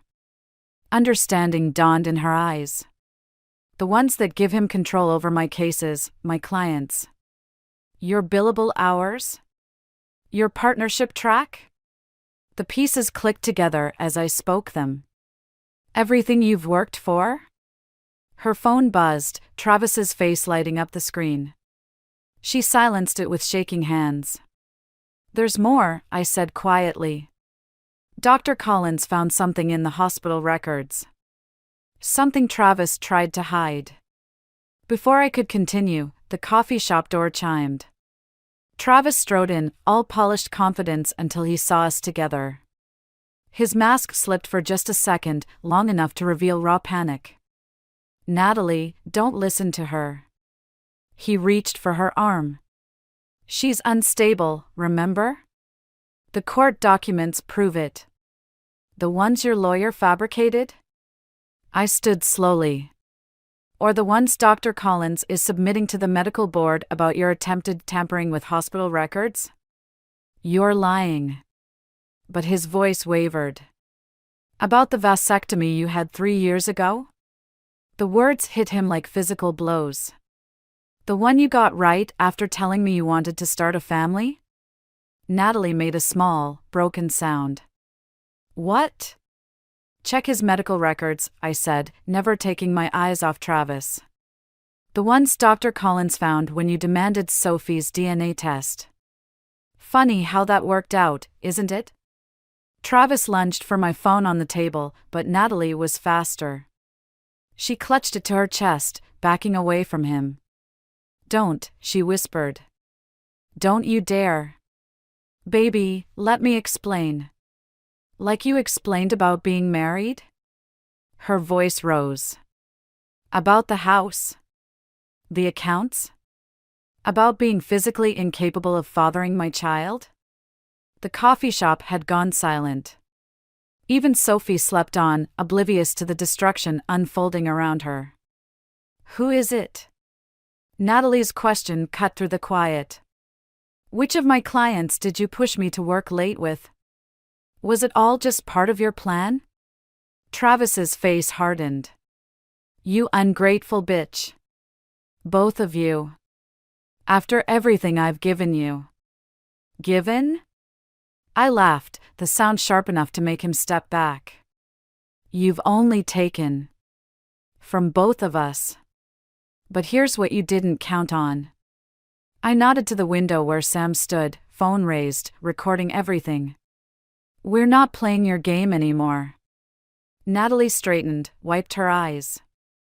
I want a full audit of my cases. And a paternity test. She grabbed her bag. And Travis? My father's still on the ethics board. Thought you should know that.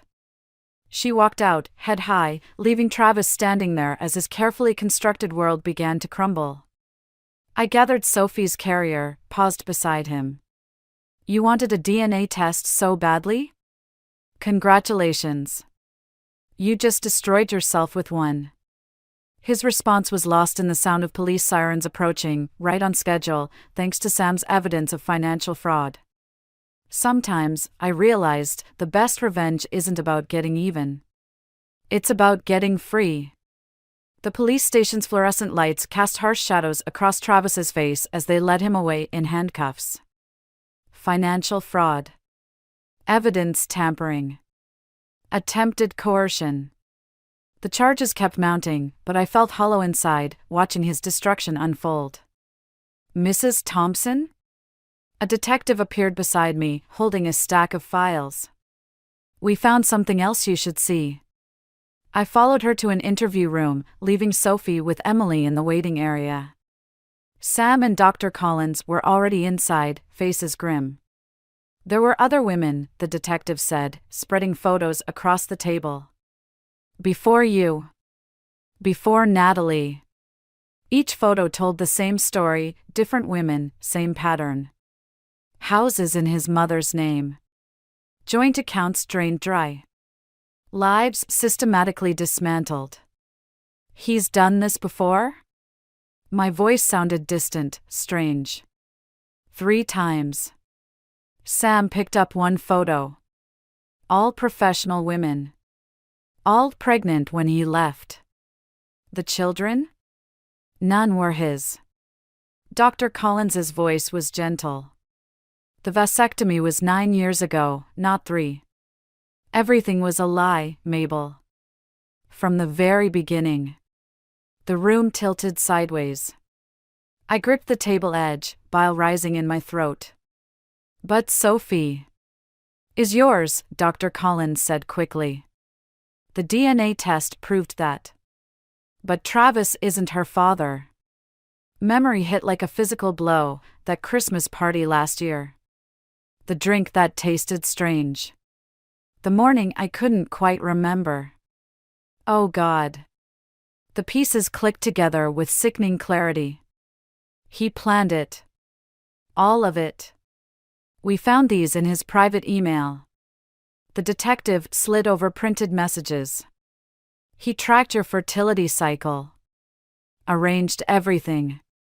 Why? The question burned like acid. Your father's insurance policy. Sam's hands clenched into fists. The one that only pays out to biological grandchildren. The room spun faster. Travis hadn't just betrayed me, he'd violated me in the most fundamental way possible. Used my body, my child, my entire life as pawns in his scheme. Mrs. Thompson? The detective's voice seemed to come from far away. There's more. Your house. It's been sold. What? This morning. Before we arrested him. The money's already been transferred offshore. I thought of Sophie's nursery. The garden I'd planted. My father's old desk in the study. All gone. He can't. The deed was only in his name, Sam said softly. You have 72 hours to vacate. A laugh bubbled up, harsh, hysterical. So that's it? He wins? Takes everything and walks away? Not everything, Dr. Collins said. Not Sophie. A child he arranged to create? My voice cracked. Using methods that we can't prove without destroying her life? What kind of mother am I, bringing her into this nightmare? Emily appeared in the doorway, Sophie fussing in her arms. The kind who'll protect her. The kind who'll make sure she never knows how she was conceived, only how fiercely she's loved. I reached for my daughter, but my legs gave out. Sam caught me before I hit the floor. We have enough to put him away for the fraud, the detective said. The other charges would mean telling Sophie the truth someday. I pulled myself up, steel replacing the weakness in my spine. No. He doesn't get to destroy her too. Mabel, Sam started. No. I stood straighter, decision crystallizing. He wanted to play with lives? Create children for profit? Fine. Let's see how he likes it when the game changes. What are you thinking? Emily asked. I took Sophie from her, breathed in my daughter's sweet baby scent. Dr. Collins, you said there were other women? Other children? He nodded slowly. Find them. My voice was steady now, cold. All of them. Every woman he's destroyed, every child he's tried to use. Let's show Travis what happens when his victims stop being victims. And become what? Sam asked quietly. I thought of Travis in handcuffs, still smirking like he had a secret escape plan. Still thinking he was the smartest person in the room. Survivors, I said. We become survivors. And then we become his worst nightmare. Sophie grabbed my finger, squeezed tight. In that grip, I felt strength returning. Travis thought he'd broken me, but he'd only shown me what I was capable of. Sometimes rock bottom isn't an ending. Sometimes it's just the foundation you build your revenge upon. The prison visiting room smelled of industrial cleaner and desperation. Travis sat across from me, orange jumpsuit stark against his pale skin, that familiar smirk still playing at his lips. Come to gloat? He leaned back, trying to project confidence despite the handcuffs. No. I placed a manila envelope on the table between us. Come to make a deal. His eyes narrowed. I'm already facing 15 years. What could you possibly offer? Names. I slid 3 photographs across the table. Rachel Stevens. Maria Delgado. Sarah Chin. The smirk vanished. Your previous victims, I continued. All successful women. All with children they raised alone. All with stories remarkably similar to mine. Prove it. But his voice wavered. They're in the next room. Along with Natalie. I tapped the envelope. And documentation of every account you've hidden offshore. Every property you've transferred. Every lie you've told. He lunged forward, but the chains caught him. You're bluffing. Rachel's daughter just turned 9. Maria's son is 7. Sarah's twins are 5. I met his gaze steadily. Want to guess what they all have in common? Understanding dawned in his eyes. You can't prove anything. DNA doesn't lie, Travis. Not when it shows all 4 children share the same father. I pushed another document forward. Your medical records. The vasectomy reversal you had before each marriage. The fertility tracking. The drugs found in my system from last Christmas. His mask cracked. What do you want? Everything. The house. The accounts. The trust fund you set up for your future children. I leaned closer. Sign it all over, or every prosecutor in every state where you committed fraud gets these files. You'd do that? He sneered. Let everyone know how your precious daughter was conceived. Sophie will know she was born from love. My love. The rest? I shrugged. Just proves what a monster you are. They'll never believe you. Already have. Sam's voice came from behind me as he entered with Dr. Collins. The DA's very interested in pattern recognition, especially when it involves premeditated assault and medical board ethics violations, Dr. Collins added, placing more files on the table. Falsified records. Coerced procedures. It's quite a list. Travis's eyes darted between us, calculating. I'll still have my practice when I get out. My reputation is already gone. Natalie stepped into the room, followed by 3 women I recognized from the photos. We're done being silent. All of us, Rachel said. Every single one, Maria added. Sarah placed her hands on my shoulders. Together. Travis slumped, defeat finally reaching his eyes. You've destroyed everything I built. No. I stood, gathering the files.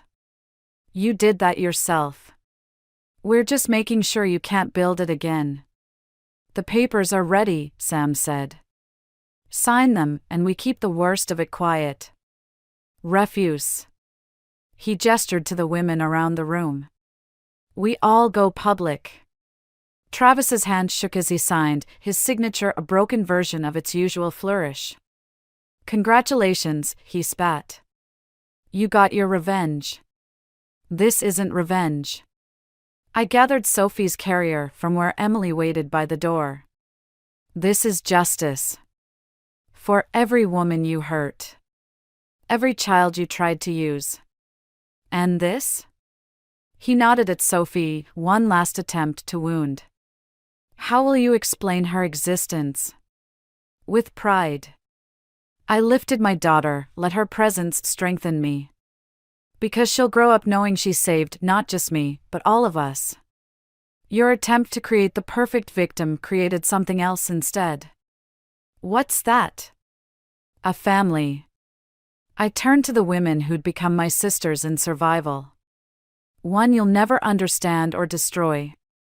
We left him there, broken and alone, his carefully constructed world of lies finally shattered. In the hallway, our children waited, for innocent lives he'd tried to use as pawns, now bound together by something stronger than DNA. Ready? Emily asked, holding the door. I looked at my newfound family, saw our shared strength reflected in each face. Yes. We all are. Sometimes the best revenge isn't about destroying your enemy. It's about building something beautiful from the ruins they left behind. The key clicked in my father's old desk, now sitting in the corner of my new home office. Inside, the manila envelope waited, final divorce papers, court documents, newspaper clippings about Travis's sentencing. A life dismantled, documented in cold legal terms. Sophie's laughter drifted through the open window, mixed with the voices of Rachel's daughter and Maria's son playing in the backyard. Sarah's twins had already gone home, but their artwork still decorated my refrigerator. Ready? Dr. Collins stood in the doorway, holding a leather-bound journal I'd never seen before. Almost. I closed the desk drawer without taking out the envelope. Some things were better left locked away. He sat across from me, placed the journal between us. Your father gave me this the day before he died. Asked me to hold on to it until you needed it most. My hands trembled as I opened it. Dad's familiar handwriting filled the pages, observations, suspicions, notes about Travis dating back to our engagement. He knew? My voice cracked. He recognized something in Travis. Something he'd seen before. Dr. Collins leaned forward. In your mother's first husband. The world tilted sideways. What? Your father wasn't just my patient, Mabel. He was my best friend. We spent years tracking men like Travis, trying to protect other families. He tapped the journal. Your father knew he was dying. Knew he couldn't protect you himself. So he left breadcrumbs, the insurance policy, the medical records I had access to, even the connection to Natalie's father on the ethics board. All this time, I traced Dad's signature on the last page. He was still watching over me. A crash from outside interrupted us. I rushed to the window, but it was just Sophie knocking over the soccer goal. Emily helped her set it right while Sam recorded everything on his phone, probably for the documentary he was making about Travis's victims, no. Survivors. Your father would be proud, Dr. Collins said softly. Not just of how you survived, but of what you built afterward. He was right. The support group we'd started was helping other women recognize the warning signs. The foundation, funded by Travis's seized assets, provided legal aid to those trapped in similar situations. Even Natalie had found her place, using her law degree to advocate for stronger fraud protections. There's something else. Dr. Collins pulled out an envelope. The ethics board's final decision came today. They're not just revoking Travis's medical license, they're reviewing every case he ever handled. How many? Dozens. Maybe hundreds.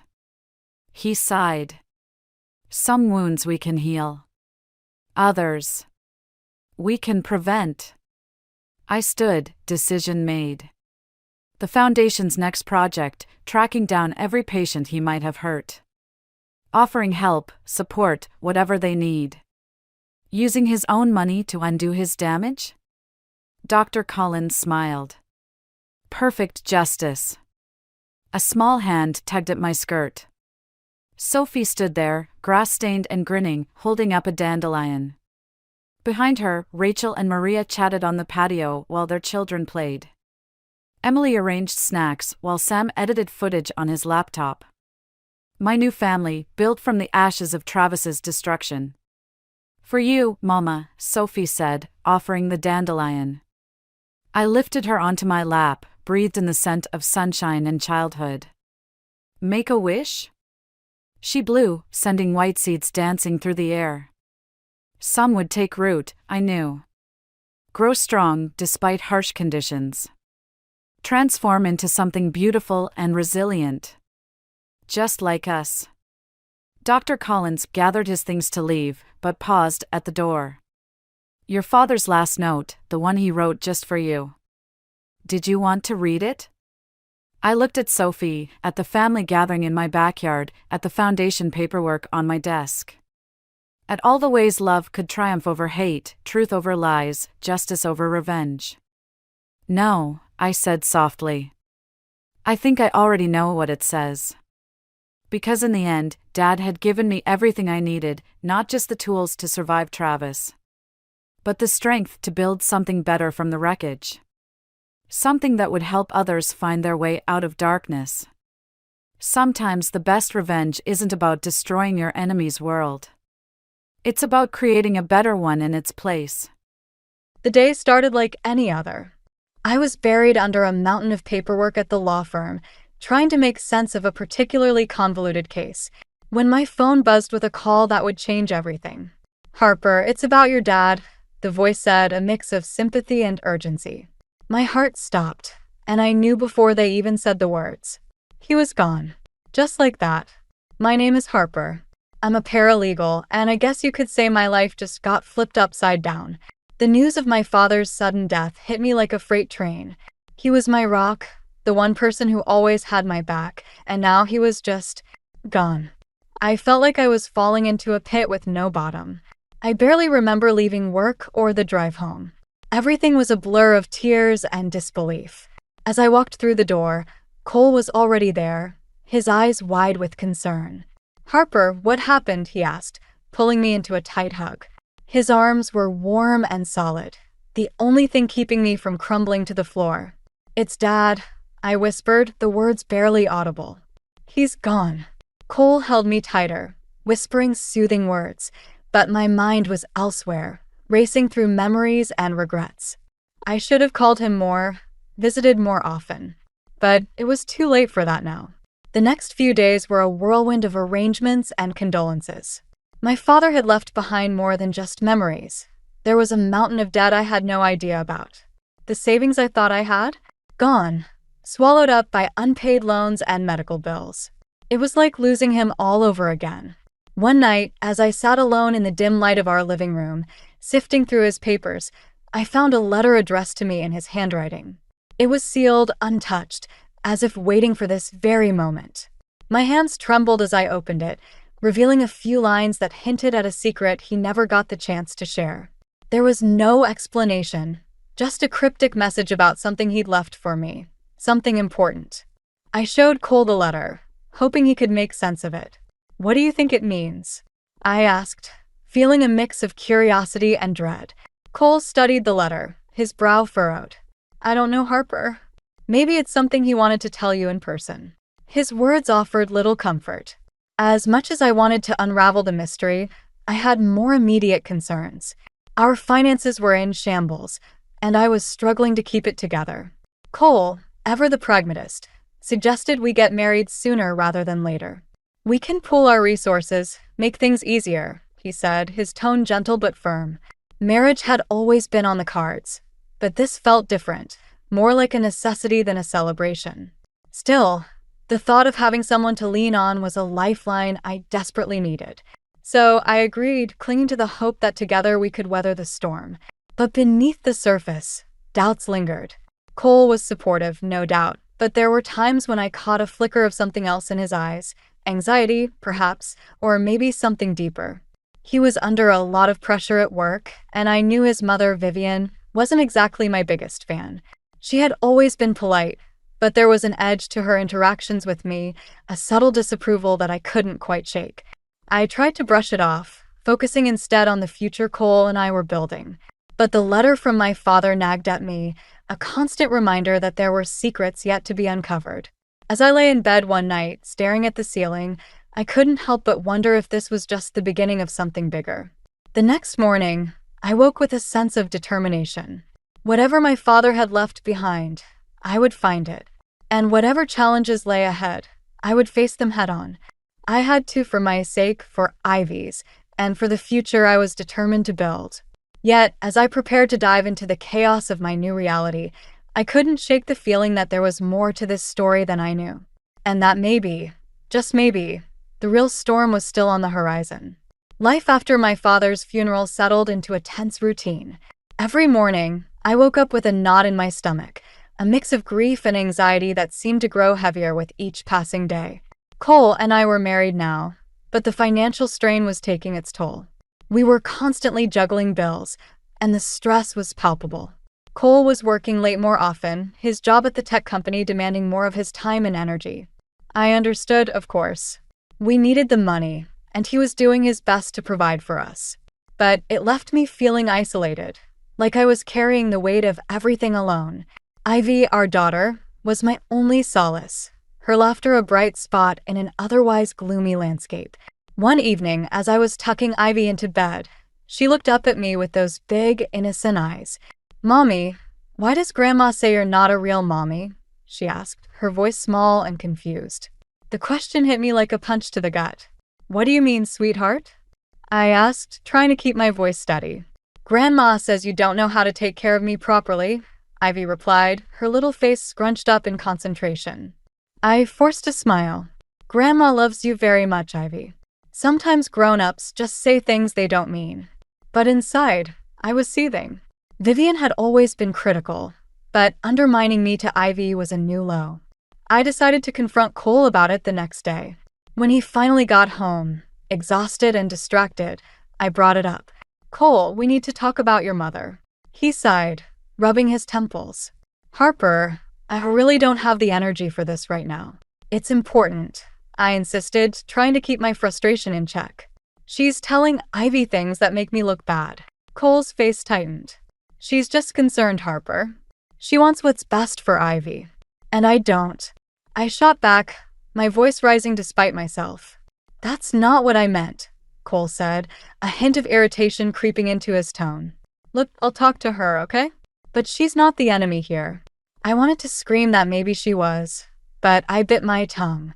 The last thing I needed was to push Cole further away. The tension between us grew thicker with each passing day.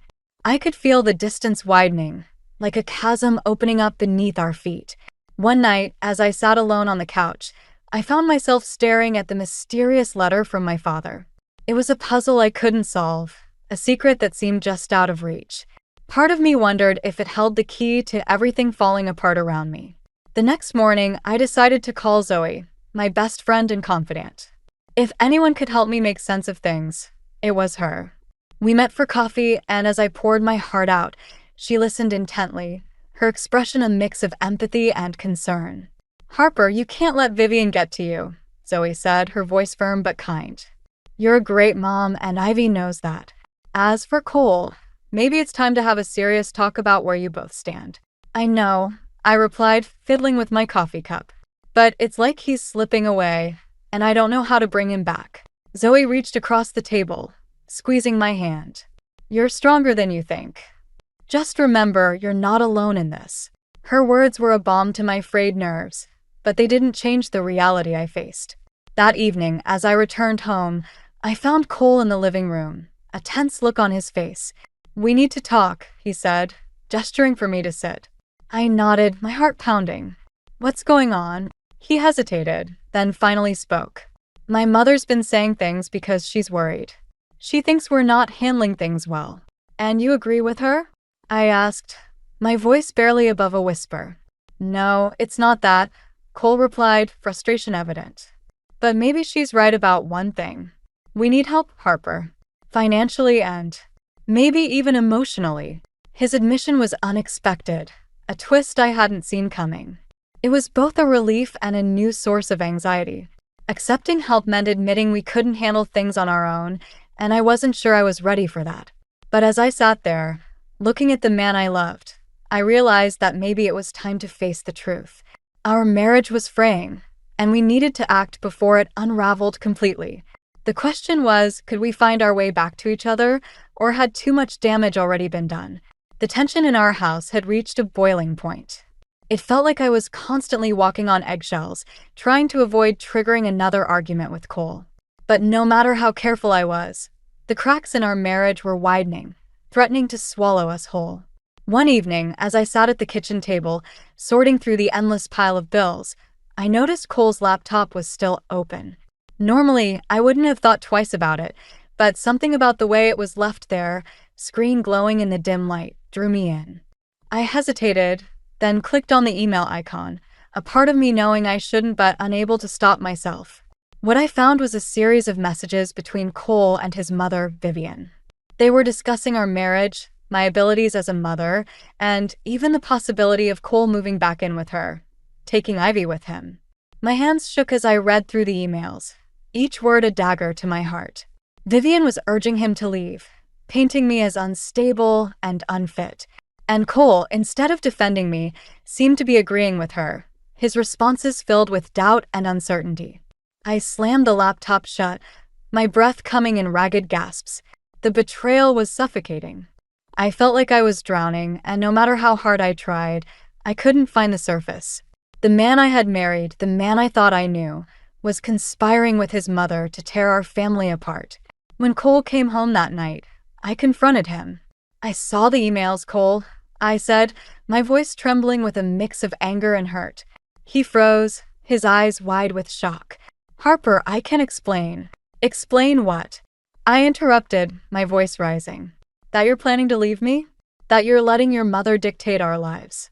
It's not like that, he insisted, running a hand through his hair in frustration. I'm overwhelmed, Harper. I don't know what to do. Overwhelmed. I echoed, disbelief coloring my words. So your solution is to run away? To take Ivy from me? I just want what's best for her, Cole replied, his voice softening. And you think that's with Vivian?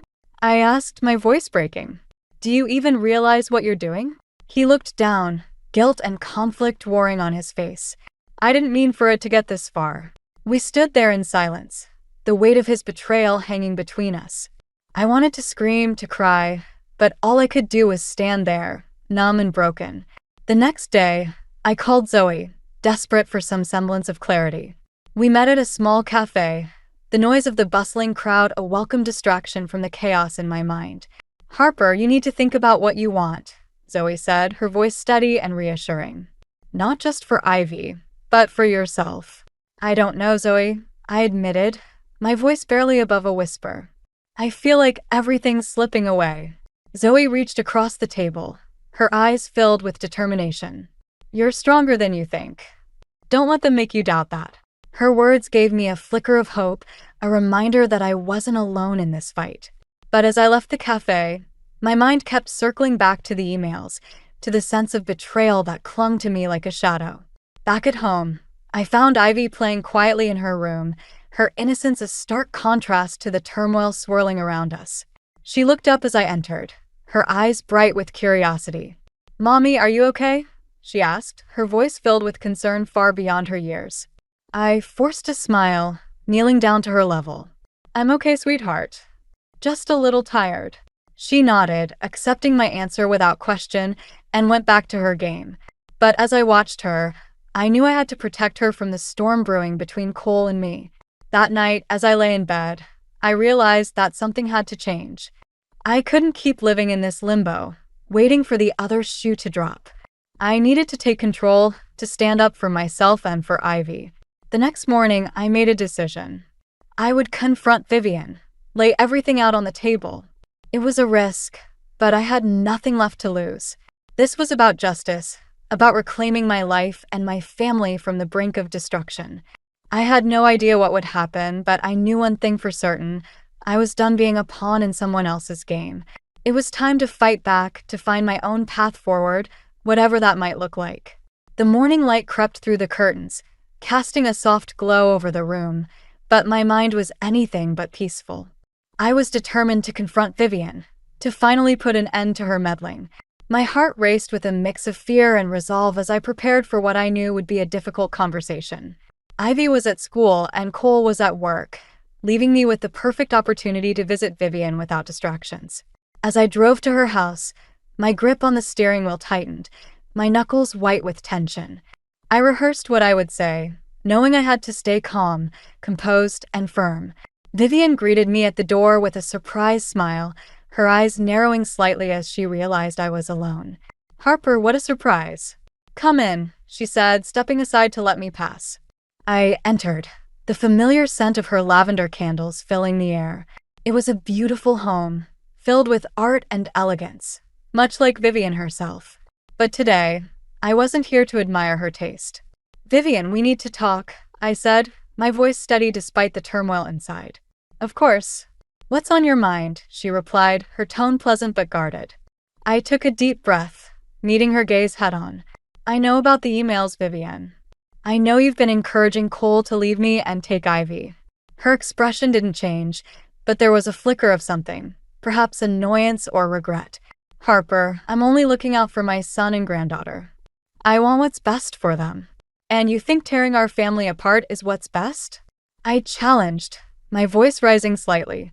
Vivian sighed, a hint of exasperation in her eyes. "You're struggling, Harper. Anyone can see that. I'm just trying to ensure Ivy has the stability she needs. By undermining me?" I shot back, frustration bubbling to the surface. "By making Ivy question my love for her? She deserves the best," Vivian said, her voice firm but not unkind. "And I'm not convinced you can provide that right now." Her words stung, but I refused to back down. "I love Ivy more than anything, and I will do whatever it takes to protect her. That includes standing up to you." Vivian's eyes softened, and for a moment, I saw a glimpse of vulnerability. "I know you love her, Harper, but love isn't always enough." "Maybe not," I admitted, my voice quieter now. "But it's a start. And I'm not giving up on her or my marriage without a fight." The conversation ended there, a tense silence settling between us. As I left, I couldn't shake the feeling that Vivian's motives were more complicated than they seemed. Perhaps she truly believed she was acting in Ivy's best interest, but her methods were tearing us apart. Back at home, I found Cole waiting for me, his face a mask of concern. "I heard you went to see Mom," he said, his tone cautious. "I had to," I replied, meeting his gaze. "We can't keep going like this, Cole. Something has to change." He nodded, a weary sigh escaping his lips. "I know. I don't know how to fix this." "Maybe we need help," I suggested, the words feeling both foreign and necessary. "Counseling or something. For Ivy's sake, if nothing else." Cole hesitated, then nodded slowly. "Okay. If it means finding a way through this mess, I'm willing to try." It was a small step, but it felt like progress. Yet as the days passed, I couldn't shake the feeling that something else was brewing beneath the surface. A sense of unease lingered, as if the ground beneath us was shifting, ready to give way at any moment. Then, one evening, as I was sorting through my father's old papers, I stumbled upon something unexpected, a bank statement in his name, showing a significant amount of money deposited just weeks before his death. It didn't make sense. Where had this money come from, and why hadn't he told me about it? The discovery sent my mind racing, the implications both thrilling and terrifying. Could this be the secret he hinted at in his letter? If so, it changed everything. But it also raised new questions, ones I wasn't sure I was ready to face. As I sat there, the statement clutched in my trembling hands, I realized that this could be the turning point I needed. A chance to reclaim control, to protect Ivy and myself from the chaos threatening to consume us. But it also meant confronting the past, and whatever truths lay hidden within it. The stakes were higher than ever, and the path forward was uncertain. But one thing was clear, I couldn't turn back now. The fight for my family, for my future, had only just begun. The house was eerily quiet, the kind of silence that felt heavy and foreboding. I stood in the living room, staring at the bank statement I'd found among my father's papers. It was a lifeline, a potential solution to our financial chaos, but it also raised more questions than it answered. Where had this money come from, and why had my father kept it a secret? As I pondered these questions, the front door creaked open, and Cole walked in, his face drawn and tired. We hadn't spoken much since my confrontation with Vivian, both of us tiptoeing around the growing chasm in our relationship. "Harper, we need to talk," he said, breaking the silence. I nodded, bracing myself for whatever was coming. "What's on your mind?"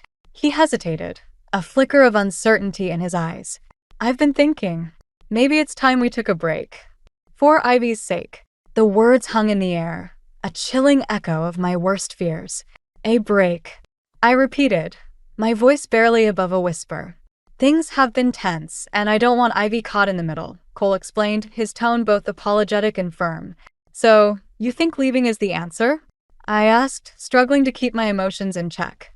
"I think we need space to figure things out," he replied, avoiding my gaze. The betrayal cut deep, but anger quickly replaced the hurt. "And where does your mother fit into all this?" I challenged, my voice rising. "Is she the one pushing you to leave?" Cole's eyes flashed with frustration. "This isn't about her, Harper. It's about us." "Is it?" I shot back, unable to hide my bitterness. "Because it feels like she's been pulling the strings all along." He opened his mouth to respond, but then closed it, the silence between us louder than any argument. I turned away, my heart pounding with a mix of rage and despair. Later that night, I called Zoe, desperate for guidance. Her voice was a lifeline, grounding me in the midst of the storm. "Harper, you have to decide what's best for you and Ivy," she said, her tone gentle but firm. "Don't let anyone else make that decision for you." "I know," I replied, my voice shaky. "But it's so hard to see clearly when everything's falling apart." "Take it one step at a time," Zoe advised. "And remember, you're stronger than you think." Her words offered some comfort, but as I hung up, the reality of my situation loomed large. I was on the brink of losing everything I'd fought for, and the thought was terrifying. The next day, I decided to dig deeper into my father's affairs. I needed answers, not just for my sake, but for Ivy's future. As I sifted through more papers, I stumbled upon a letter addressed to a law firm. It was dated just days before his death, and it mentioned a trust fund, a potential game changer if it was real. Armed with this new information, I made an appointment with the firm, hoping they could shed light on the mystery. The lawyer I met with was a kind, middle-aged man who seemed genuinely sympathetic to my plight. "Your father set up this trust fund years ago," he explained, showing me the documents. "It was meant for your future, Harper. He wanted to ensure you were taken care of." The revelation was overwhelming, a bittersweet reminder of my father's love and foresight. But it also meant I had a decision to make, one that could change everything. As I drove home, my mind raced with possibilities. The trust fund could provide the stability I needed, a way to start fresh without the weight of financial burdens. But it also meant stepping away from the life I'd built with Cole, a prospect that was both liberating and terrifying. When I arrived home, Cole was waiting for me, a look of resignation on his face. "I heard from the lawyer," he said, his voice subdued. "About the trust fund." I nodded, unsure of what to say. "So what now?" he asked, his eyes searching mine for answers. "I don't know yet," I admitted, my heart heavy with uncertainty. "But I need time to figure it out." He nodded, accepting my words without protest. It was a moment of clarity, a realization that we were both standing at a crossroads, unsure of which path to take. As I lay in bed that night, I knew one thing for certain. I couldn't keep living in limbo, torn between the past and the future. It was time to make a choice, to decide what justice and revenge truly meant to me. And whatever that choice was, it had to be for Ivy and me, not for anyone else. The air was thick with tension as I prepared to face Vivian again. This time, it wasn't just about Ivy or Cole. It was about reclaiming my life from the chaos that had consumed it. I knew this confrontation would be different, more intense, and I wasn't sure I was ready for what might come. When I arrived at Vivian's house, she opened the door with an expression that was equal parts surprise and resignation. "Harper, I wasn't expecting you," she said, stepping aside to let me in. "I need to talk to you," I replied, my voice steady despite the storm raging inside me. We sat in her living room, the air between us crackling with unspoken tension. "I know about the trust fund," I began, watching her reaction carefully. Vivian's eyes widened slightly, but she quickly masked her surprise. "And what does that have to do with me?" "It changes everything," I said, leaning forward. "I can finally stand on my own, without relying on Cole or you." She nodded, a flicker of something, perhaps respect or regret, in her eyes. "So, what do you want from me?" "I want you to stop interfering," I replied, my voice firm. "Let me and Cole figure things out on our own." Vivian sighed, her shoulders slumping slightly. "I never meant to hurt you, Harper. I just wanted to protect my family." "By tearing us apart?" I challenged, my frustration bubbling to the surface. "I thought I was helping," she admitted, her voice softening. "I didn't realize how much damage I was doing." Her admission took me by surprise, but it wasn't enough to erase the pain of her actions. "It's time to let go, Vivian. Let Cole make his own choices." She nodded slowly, a hint of vulnerability in her eyes. "I'll try, Harper.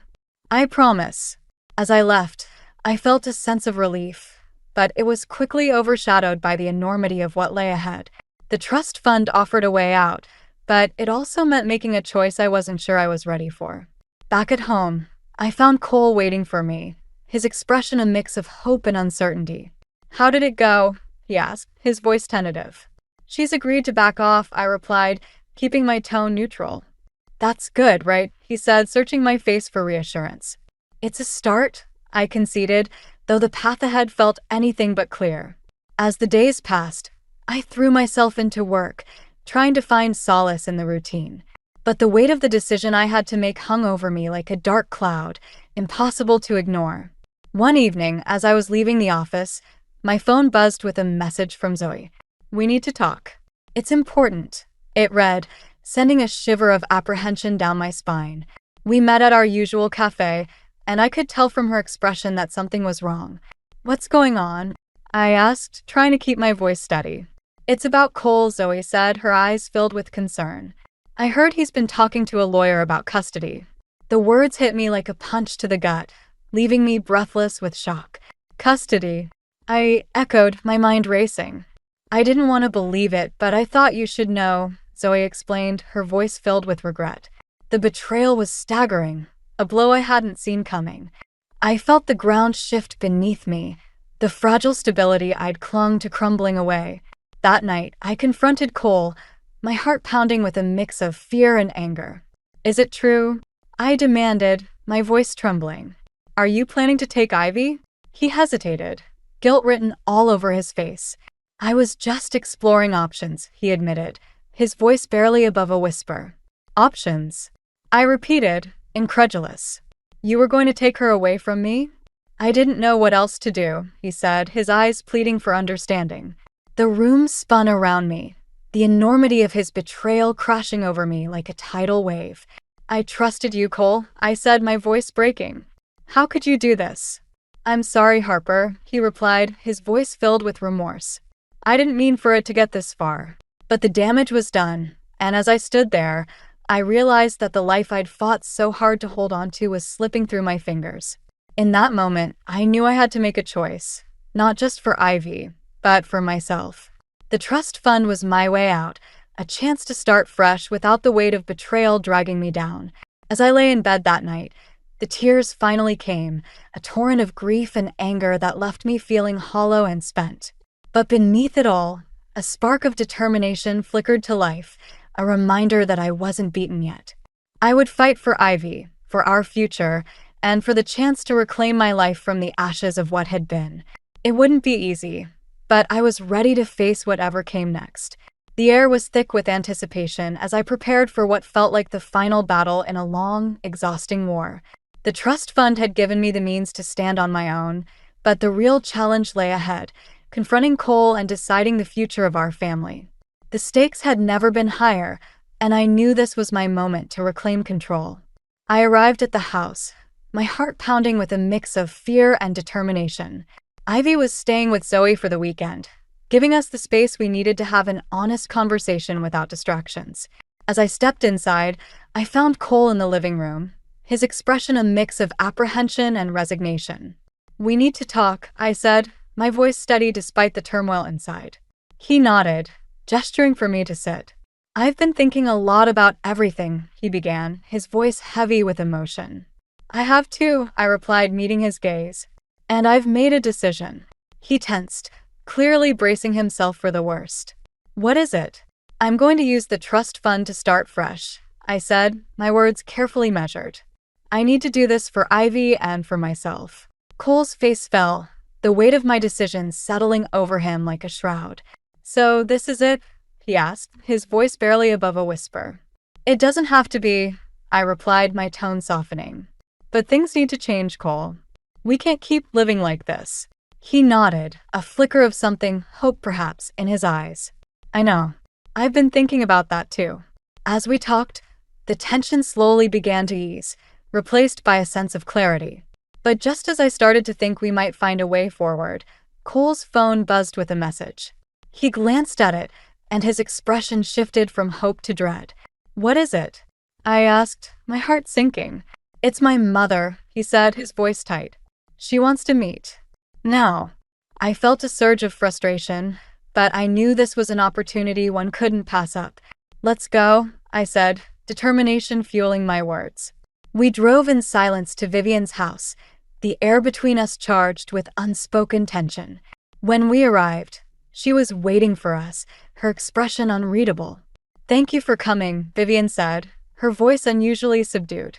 "We need to talk," Cole said, his tone firm but respectful. "All of us." Vivian nodded, gesturing for us to sit. "I know I've made mistakes," she began, her voice thick with emotion. "I thought I was doing what was best, but I see now that I was wrong." "Vivian, we can't keep doing this," I said, my voice steady but firm. "We need to find a way to move forward for Ivy's sake." She nodded, tears brimming in her eyes. "I just want what's best for her. I always have." "I know," I replied, my voice softening. "But we need to do this together." As we talked, the air between us slowly began to clear, the weight of past grievances lifting. It wasn't easy, but it was a start. Then, as if on cue, the unexpected twist arrived. Vivian reached for a small box on the table, handing it to me with trembling hands. "Your father gave this to me before he died," she said, her voice barely above a whisper. "He wanted you to have it." I opened the box, revealing a delicate necklace with a locket. Inside was a picture of my father, smiling warmly, and a note that simply read, "For my brave Harper." The gesture was overwhelming, a reminder of the love and support I'd always had, even when I felt alone. It was a symbol of the strength I needed to carry forward, to build a life for Ivy and me that was grounded in love and resilience.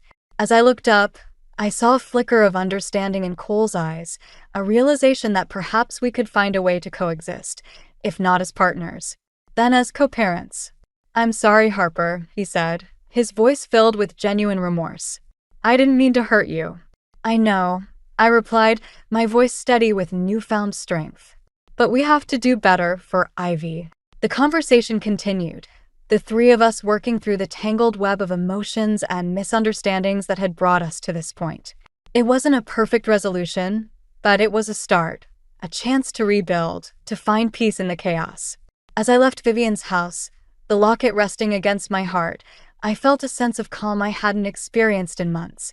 The path ahead was still uncertain, but I knew I had the strength to face whatever came next.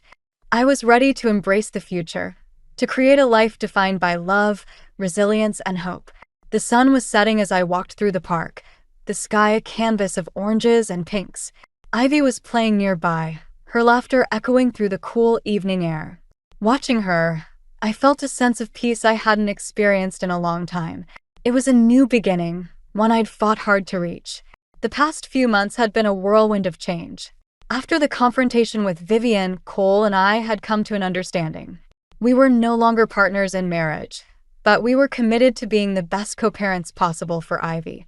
It wasn't easy, but it was a start. I'd moved into a cozy apartment, the trust fund providing the stability I needed to rebuild my life. With Zoe's encouragement, I'd started writing, pouring my experiences into words that resonated with others. It was cathartic, a way to process everything I'd been through and find my voice. One afternoon, as I sat at my desk, a knock at the door interrupted my thoughts. It was Miles, a friend I'd met through Zoe. He was kind, thoughtful, and had been a source of quiet support as I navigated my new reality. "Hey," he said, a warm smile on his face. "I brought coffee." I returned his smile, grateful for his presence. "Thanks, I could use a break." We sat together, the conversation flowing easily. Miles had a way of making me feel at ease, his calm demeanor a balm to my frayed nerves. As we talked, I realized how much I valued his friendship and perhaps the possibility of something more. "Have you thought about what's next?" Miles asked, his tone gentle. I nodded, a sense of clarity settling over me. "I want to keep writing, to share my story and help others who might be going through something similar." "That sounds perfect for you," he said, his eyes filled with encouragement. "You've got a gift, Harper." His words warmed my heart, a reminder of how far I'd come. I was no longer defined by the chaos of my past, but by the strength I'd found within myself. Later, as I watched Ivy play, Cole joined me, a tentative smile on his face. "She looks happy," he said, nodding towards our daughter. "She is," I replied, feeling a sense of pride. "We did that." He nodded, a hint of regret in his eyes. "I'm sorry for everything, Harper. I wish I could change the past." "I know," I said softly, meeting his gaze, "but we can't.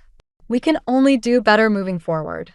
It was a moment of understanding, a silent agreement to focus on what mattered most, our daughter and her happiness. As we stood there, I realized that forgiveness didn't mean forgetting.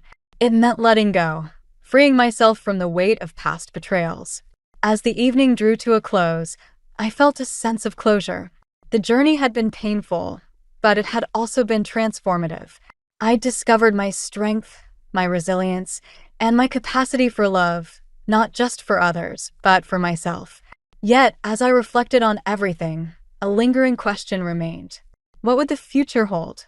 It was a mystery, one I was ready to embrace with open arms. Life was unpredictable, but I learned that I could face whatever came my way. As Ivy ran towards me, her face alight with joy, I scooped her up, her laughter a melody that filled my heart. In that moment, I knew I was exactly where I was meant to be, surrounded by love, hope, and the promise of new beginnings. Miles walked over, joining us with a smile that spoke volumes. It was a new chapter, one I was excited to explore. Together, We watched the sunset, a symbol of endings and beginnings, of the journey that had brought us here. The path ahead was uncertain, but I was no longer afraid. I'd found my footing, my voice, and my peace. And as the stars began to twinkle in the night sky, I knew that whatever happened next, I was ready. Ready to live, to love, and to embrace the beauty of the unknown. I'm standing in Terminal 3 of O'Hare International, watching my husband's family breeze through security like they own the place. My mother-in-law Wendy's designer luggage probably costs more than my first car. The thing is, I'm the one who supposedly paid for all of this.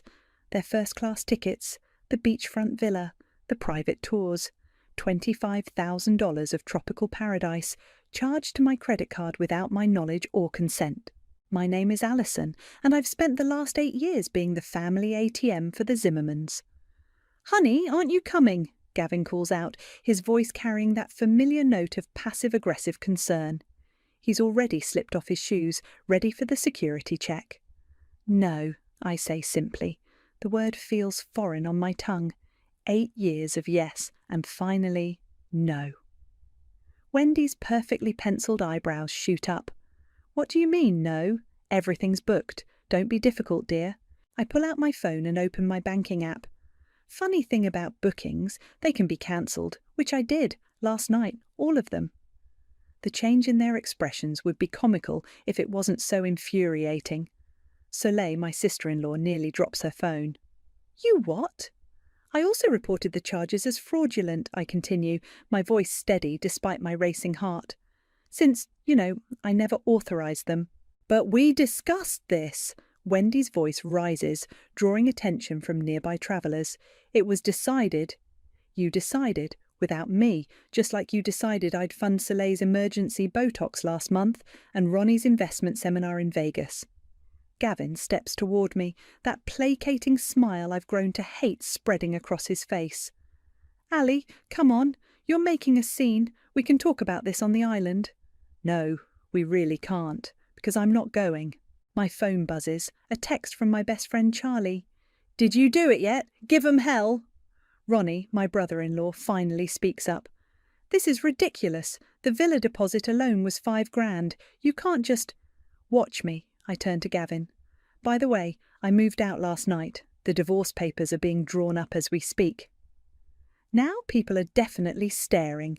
Reese, Soleil's teenage daughter, is filming everything on her phone, probably for her precious social media. Let her. "You ungrateful little—" Wendy starts, but I cut her off. "Save it! Your flight's boarding soon. Better hurry, though I'm not sure how far you'll get without confirmed reservations or my credit card." Gavin grabs my arm. "Alison, stop this right now!" I wrench away from him. "Touch me again, and I'll have security here so fast your head will spin." "Fine," he spits. "Fine, let's go everyone. She'll calm down eventually. She always does." That's what he thinks, what they all think. 8 years of calming down, of writing checks, of swallowing my pride while they lived large on my dime. Not anymore. I watch them walk away, Wendy's heels clicking against the terminal floor, Soleil already on her phone, probably trying to damage control, Reese trailing behind them all like a sullen shadow. They don't look back. They're so certain I'll cave, so sure I'll call and apologise, book new tickets, beg to be included. My phone buzzes again. "Charlie, coffee? I'm outside in pickup." "On my way," I type back, hands shaking slightly as the adrenaline begins to ebb. I'm halfway to the exit when the first message comes through, then another and another. My phone lights up like a Christmas tree with increasingly panicked texts from various family members. "The resort has no record of our booking." "What did you do to the tickets?" "The car service isn't here." "Fix this now." I silence my phone and step out into the crisp Chicago morning. Charlie's red Subaru is idling by the curb, and she's grinning like a Cheshire cat through the windshield. "So?" she asks as I slide into the passenger seat. "How'd it feel?" I let out a long breath I didn't know I was holding. Like jumping off a cliff, but in a good way. "Girl, this is just the beginning. Wait until they figure out what else you've done." She's right. The cancelled vacation is just the tip of the iceberg. I've spent weeks preparing, documenting, building my case. They thought they could use me forever, but they forgot one crucial detail. I'm not just the family ATM. I'm a woman with nothing left to lose. My phone keeps lighting up with messages I won't read. Not yet. Right now, I want to savor this moment, the first morning of my new life, the taste of freedom sharp and sweet on my tongue. Charlie pulls away from the curb, and I don't look back at the terminal. I don't need to. I know exactly what's happening in there, and for once it's not my problem to fix. Remember Wendy's 60th birthday party? I asked Charlie as we settle into our favourite corner booth at the Coffee Bean. $10,000 for one night. The one where she complained about the caviar selection? Charlie stirs her latte with unnecessary force. Or was that the Christmas party you also paid for? Both, actually. I pull out my laptop, opening a spreadsheet I've maintained for the past 3 years. But the birthday party was special. That's when I started keeping track. Charlie leans forward, eyes widening at the numbers on my screen. Holy shit, Ali, this is $273,000, I finish. Give or take a few thousand in cash loans they never repaid. My phone buzzes again. This time it's Soleil. The hotel won't let us check in. Mum's having a meltdown in the lobby. Fix this now. I ignore it and pull up another document. Look at this. 3 days before they surprised me with the island vacation plans, Soleil sent this email to my spam folder. Charlie reads aloud. Just checking if you increased your credit limit like we discussed. We need to book everything ASAP. But you never discussed it. Never. They just assumed, like always. I take a sip of my coffee, remembering the first time they pulled this trick. It started small, you know. Tell me, Charlie says, settling in. 2 months after the wedding, Wendy called about a family emergency. Soleil's car had been repossessed. Could I help? Just this once? I laugh bitterly. Next thing I know, I'm buying her a new BMW because public transport isn't safe for a woman of her status. My phone rings. Gavin. Decline. Then came Ronnie's investment schemes. 5 grand here, 10 grand there, always guaranteed returns that never materialised. And Gavin, I clench my fist. He just stood there every single time saying they're family, Ali. We have to help family. While they treated you like an outsider, Charlie finishes. Exactly. Last Thanksgiving, Wendy actually said, right to my face, "It's so wonderful how you contribute to the family, dear, since you can't give us grandchildren." She didn't. Oh, she did, right after I paid for Reese's Sweet 16 weekend in New York. My laptop pings with an email notification. I click it and feel my blood run cold. Charlie, I whisper, look at this. She comes around to my side of the booth and reads the loan application confirmation. It's in both my name and Gavin's, dated 3 weeks ago. He forged your signature, she says flatly, on a $100,000 loan. My hands are shaking, and this might not be the only one. Charlie's already on her phone. I'm calling Marcus. He's the best fraud investigator I know. While she talks, I dig deeper into our joint accounts. Each click reveals another horror. Credit cards I never knew about, investment accounts drained, signatures that look almost, but not quite, like mine. Marcus can meet us in an hour, Charlie announces. And Ali, he says to screenshot everything, now. I'm halfway through documenting the evidence when another text comes through. This one's from an unknown number. It's Alec, Gavin's cousin. We need to talk. I know what they've been doing. Charlie reads over my shoulder. The black sheep cousin? Can you trust him? I don't know, but right now. I show her another loan document I've just discovered. I need all the help I can get. My phone starts ringing again. Wendy this time. I silence it and look up at Charlie. You know what the worst part is? They're not even rich. It's all smoke and mirrors. Designer clothes bought on credit, leased luxury cars, mortgaged houses they can barely afford. They're drowning in debt, and I've been their life raft. Not anymore, Charlie says firmly. Now, you're their worst nightmare. A woman with receipts and nothing left to lose. I close my laptop and take a deep breath. The vacation was supposed to be their grand finale. They were planning to ask me to invest in Ronnie's new crypto scheme, another 100 grand. But instead, they're stuck on an island with no hotel, no transportation, and no access to my money. I allow myself a small smile, and in about an hour they're going to discover I've frozen all the accounts they forged my name on. Charlie raises her coffee cup. To Karma. I clink my cup against hers just as another text comes through. This one makes my heart stop. From Alec, I tell Charlie. He says Gavin's been taking out loans in my name for years, and he can prove it. Charlie's eyes gleam. Ready to go nuclear? I grab my laptop and stand. Beyond ready. Let's go see Marcus. The coffee shop door chimes as we leave, and I feel lighter than I have in years. They thought they could bury me in debt and obligation. Instead, they taught me how to dig my way out, and bury them instead. The videos start rolling in around midnight. Someone's posting them to Instagram, and they're spreading like wildfire. Wendy, her perfect hair now dishevelled, screaming at a resort concierge. Soleil sprawled dramatically across a hotel lobby sofa, mascara-stained tears running down her face. Reese documenting it all with running commentary. This is like literally the worst day of my life. Oh my God, Charlie wheezes, nearly choking on her wine. Is your mother-in-law trying to climb over the reception desk?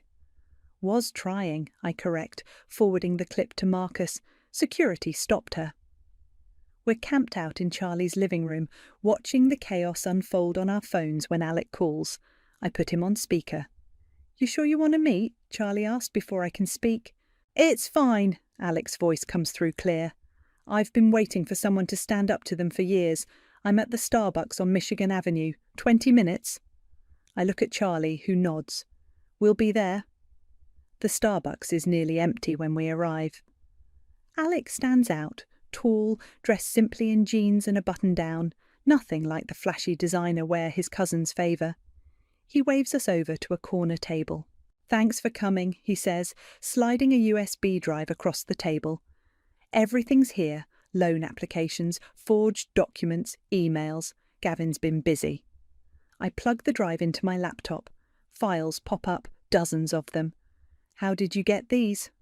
I work in digital forensics. Gavin asked me to help him clean up some files last month.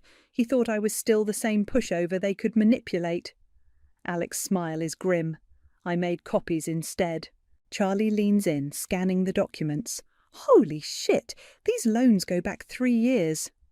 At least, Alec confirms. They've been planning this island trip for months. It was supposed to be phase 1 of something bigger. My stomach drops. What do you mean? They're broke, Alison. All of them. Wendy's retirement fund is empty. Soleil's about to lose her house. Ronnie's investments are all pyramid schemes. He pauses. They were going to ask you to remortgage your condo. Use the money to save the family. A new video notification pops up on my phone. This time it's Ronnie, trying to sweet-talk the island police who've been called to remove them from the resort property.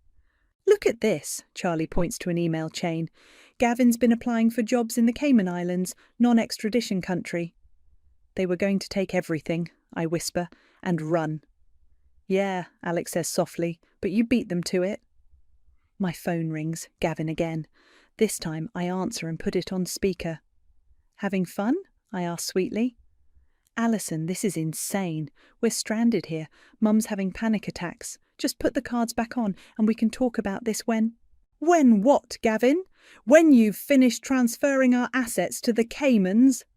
Silence. Then, who told you? Does it matter? It's all documented. The loans, the forgeries, everything. Marcus. You remember Marcus, right? The fraud investigator? He's very interested in your paperwork. You're bluffing, but his voice shakes.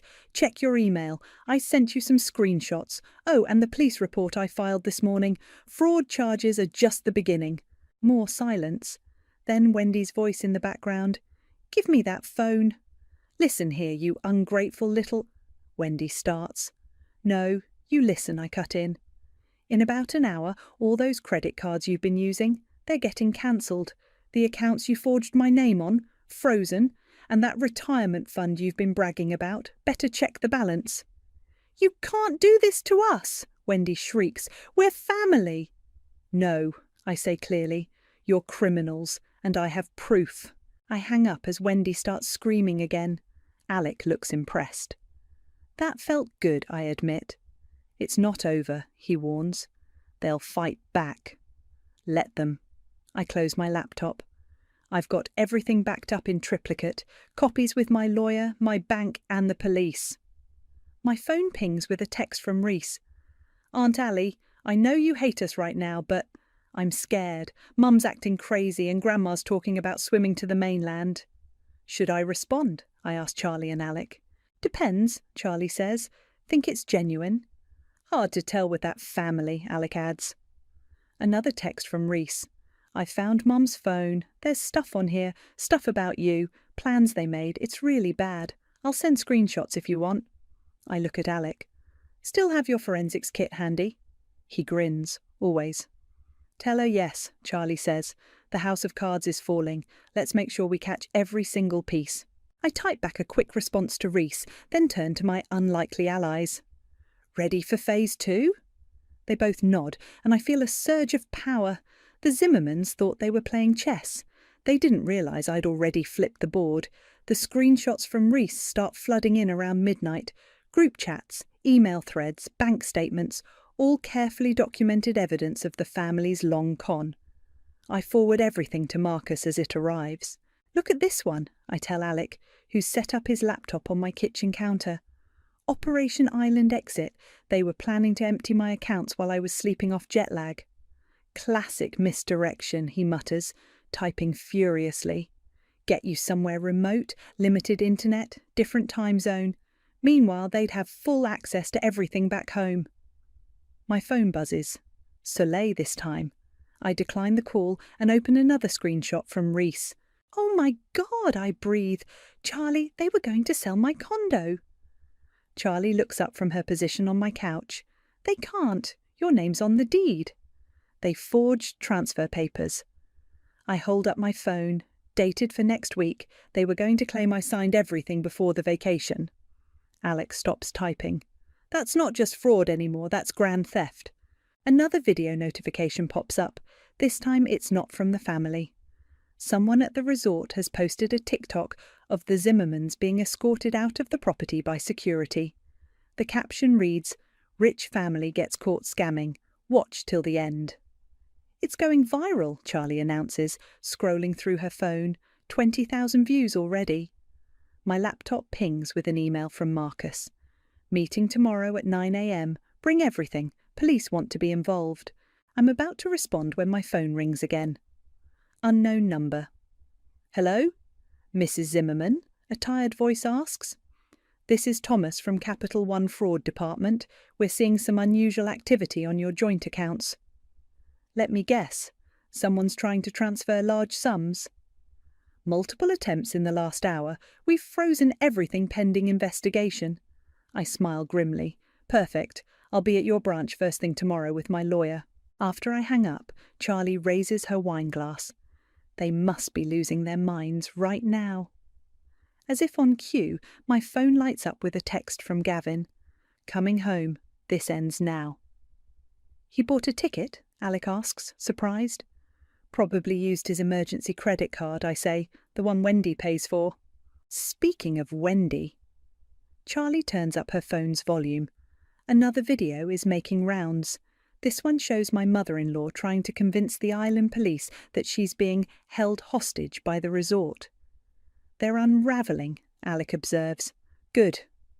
I open my laptop and pull up a document I've been working on, because I'm about to make it worse. "What's that?" Charlie peers over my shoulder.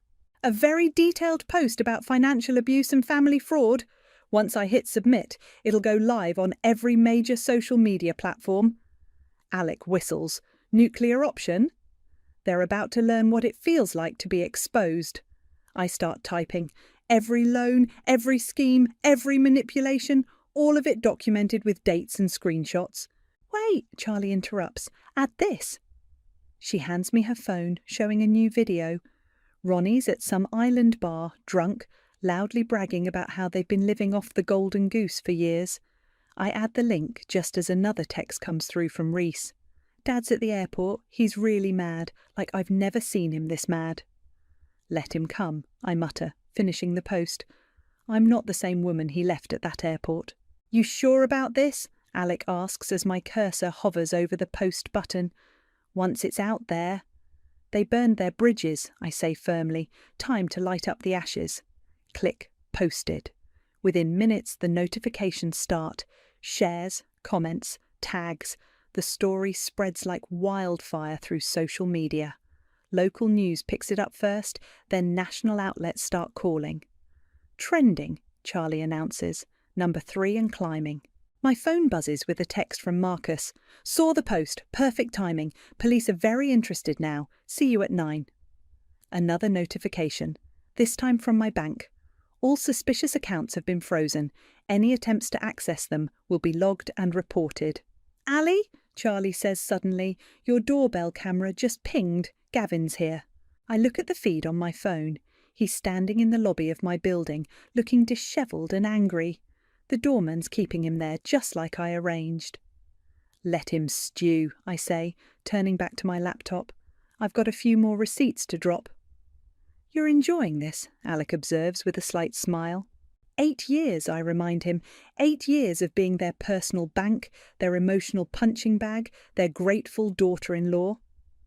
I hit post on another thread of evidence. Now they get to be grateful for prison jumpsuits and public defenders. My phone lights up again, Wendy calling. I silence it and pour more wine. To Karma, I say, raising my glass. To Karma, Charlie and Alec echo. Below, Gavin continues to rage in the lobby, but I can't hear him. Up here, in my fortress of truth and evidence, I'm finally free. And the night is still young. Gavin spends 2 days camped in the lobby before I finally agree to meet him. Not alone, of course. My lawyer Sarah sits beside me in the building's conference room while Alec waits outside. The security camera blinks steadily in the corner. You look terrible, I say as Gavin slumps into the chair across from me. His designer shirt is wrinkled, his usual perfectly styled hair a mess. You've destroyed my family, he snarls. No, your family destroyed themselves. I just stopped funding the destruction. He leans forward. Do you have any idea what you've done? Mum's had to cancel her country club membership. Soleil's kids might have to switch schools. Ronnie's investors are suing him for fraud, I interrupt. Yeah, I know. Turns out I wasn't the only one he scammed. It wasn't a scam. Gavin slams his hand on the table. Sarah clears her throat pointedly and he sits back. We're family. Family helps each other. Family? I pull out my phone and play a video. Wendy at last year's Thanksgiving, wine glass in hand. Remember this? At least you can contribute financially, dear, since you can't give us grandchildren. He shifts uncomfortably. Mum was drunk, she didn't mean... Or this one. I play another clip. You telling Ronnie I'd happily cover his investment seminar while I was at my father's funeral. Alison. Or maybe this. I slide a folder across the table. Loan applications, dozens of them, my signature forged by you. His face goes pale. How did you... Get proof? Turns out your cousin Alec isn't the pushover you thought he was. I lean forward. The police have copies, the FBI too, since some of these cross state lines. You're bluffing. Sarah speaks up for the first time. I assure you she's not. Mr. Zimmerman, you're facing serious federal charges. Your entire family is under investigation for fraud, conspiracy, and financial abuse. This is ridiculous. He stands up, pacing. Everything I did for us, for our future. Our future? I laugh bitterly. You were planning to drain my accounts and flee to the Caymans. That stops him cold. Who told you? Your daughter did. Reese isn't my... No, but she has a conscience, unlike you. I pull out another folder. She sent me everything, Gavin. The group chats, the plans, the bank transfers. Did you really think you could steal my entire life and get away with it? He sinks back into his chair, deflated. What do you want? A divorce. Clean, quick and quiet. You sign over any claim to my assets and I won't press additional charges. And if I refuse? Sarah slides another document across the table. Then we take this to court. Every detail becomes public record. Your mother's schemes, Soleil's fraud, Ronnie's pyramid schemes, all of it. You wouldn't. I pull up the viral TikTok of his family's island meltdown. Try me. His phone buzzes.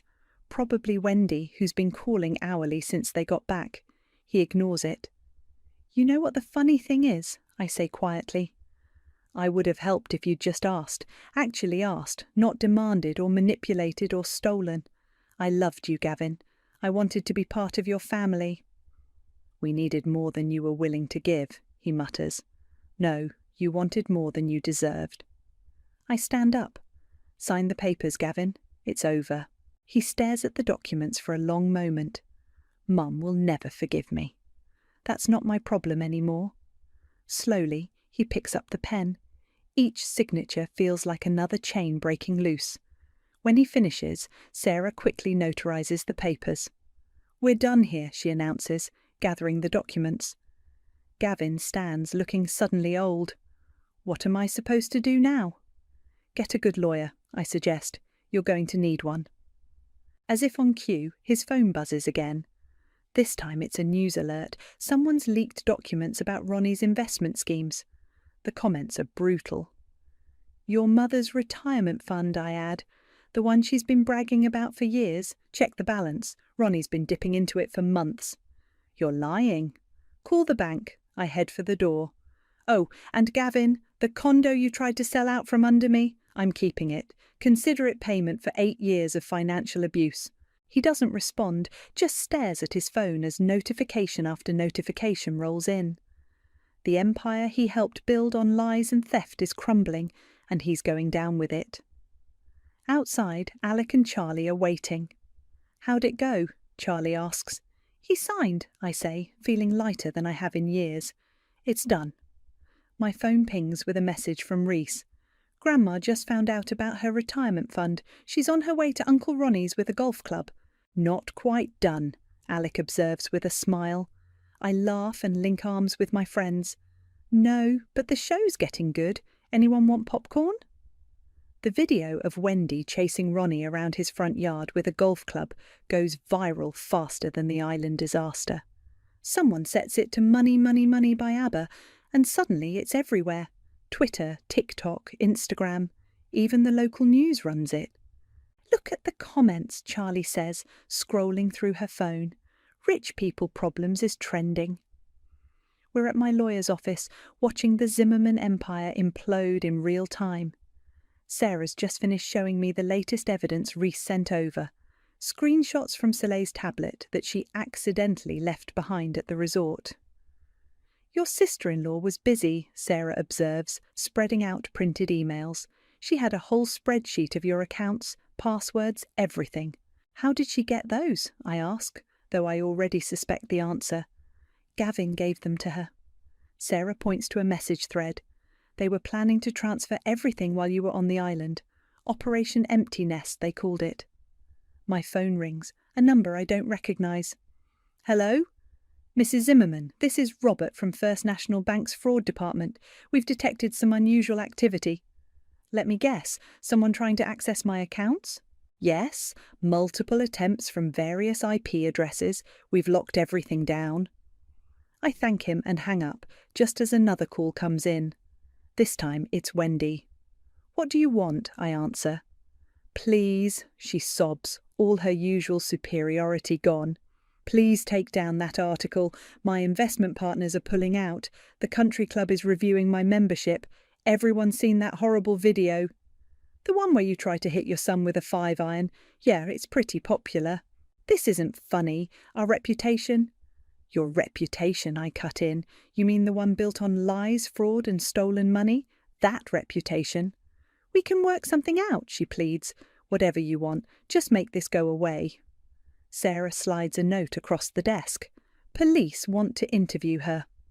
Actually, Wendy, there are some people who'd like to talk to you. Detective Morgan from the Financial Crimes Unit. He's very interested in those investment seminars you and Ronnie ran. Silence, then. You wouldn't dare. I already did. Check your mail. The subpoena should arrive today. She starts screaming, something about family loyalty and ungrateful daughters-in-law, but I hang up. My phone immediately lights up with a text from Reese. OMG, Grandma just fainted. Should we be concerned? Alec asks, reading over my shoulder. Nah, she pulls that trick whenever she's not getting her way. Watch, in about 5 minutes. Right on cue, Reese texts again. Never mind, she's fine. Started yelling as soon as Mum mentioned calling an ambulance. Sarah gathers up the documents. The DA wants to move forward with charges. Are you ready for that? More than ready. I pull up the photos I took of all the forged loan documents. They wanted to play with money? Let's show them how expensive their games can get. My phone buzzes with a news alert. Local investment guru under investigation for pyramid scheme. There's a picture of Ronnie being escorted from his office by police. 1 down, Charlie says with satisfaction. 3 to go, I add, just as another text comes in. This one's from Soleil. My sponsorship deals are cancelling. My influencer contracts. You've ruined everything. I forward her message to Sarah. Add harassment to the charges. Already done. Sarah pulls up another document. Also, you might want to see this. Someone leaked your story to a major financial blog. It's going national. I scan the article. Socialite Family's House of Cards, a story of fraud, fashion and failed schemes, complete with photos, documentation and interviews with other victims of Ronnie's investment scams. Who leaked it? I ask, though I have a suspicion. Alec raises his hand. Guilty. I may have sent some information to a journalist friend. The comments section is fire, Charlie announces. Rich people karma is now a hashtag. My phone lights up again. Gavin. I decline the call, but read his text. They're freezing my accounts, all of them. What am I supposed to do? Get a job, I text back, like normal people. This isn't over, he responds. Oh, but it is. I block his number and look up at my support team. Anyone else feeling like celebration dinner? Wait, Sarah says, holding up her phone. Breaking news. Local beauty queen caught in family fraud scandal. Looks like Soleil's past pageant funds are under investigation too. 2 down, Charlie grins. And the dominoes keep falling, Alec adds. I lean back in my chair, feeling a weight lift that I didn't even know I was carrying. They thought they could bury me in debt and lies. Instead, I'm watching their carefully constructed world crumble, one viral video at a time. So, I say, standing up, dinner? I'm thinking somewhere expensive. I can afford it now that I'm not bankrolling the Zimmerman family circus. The laughter feels good. The freedom feels even better. The courthouse steps are crowded with reporters when I arrive, 3 months after the island incident, and the Zimmerman scandal is still making headlines. Today's the day everything becomes official. Miss Cooper! A reporter shoves a microphone in my face. Any comment on the fraud charges against your ex-husband's family? She'll be making no statements, Sarah says firmly, guiding me through the crowd. Inside, the scene isn't much better. Wendy sits with her lawyer, her designer outfit replaced by something distinctly off the rack.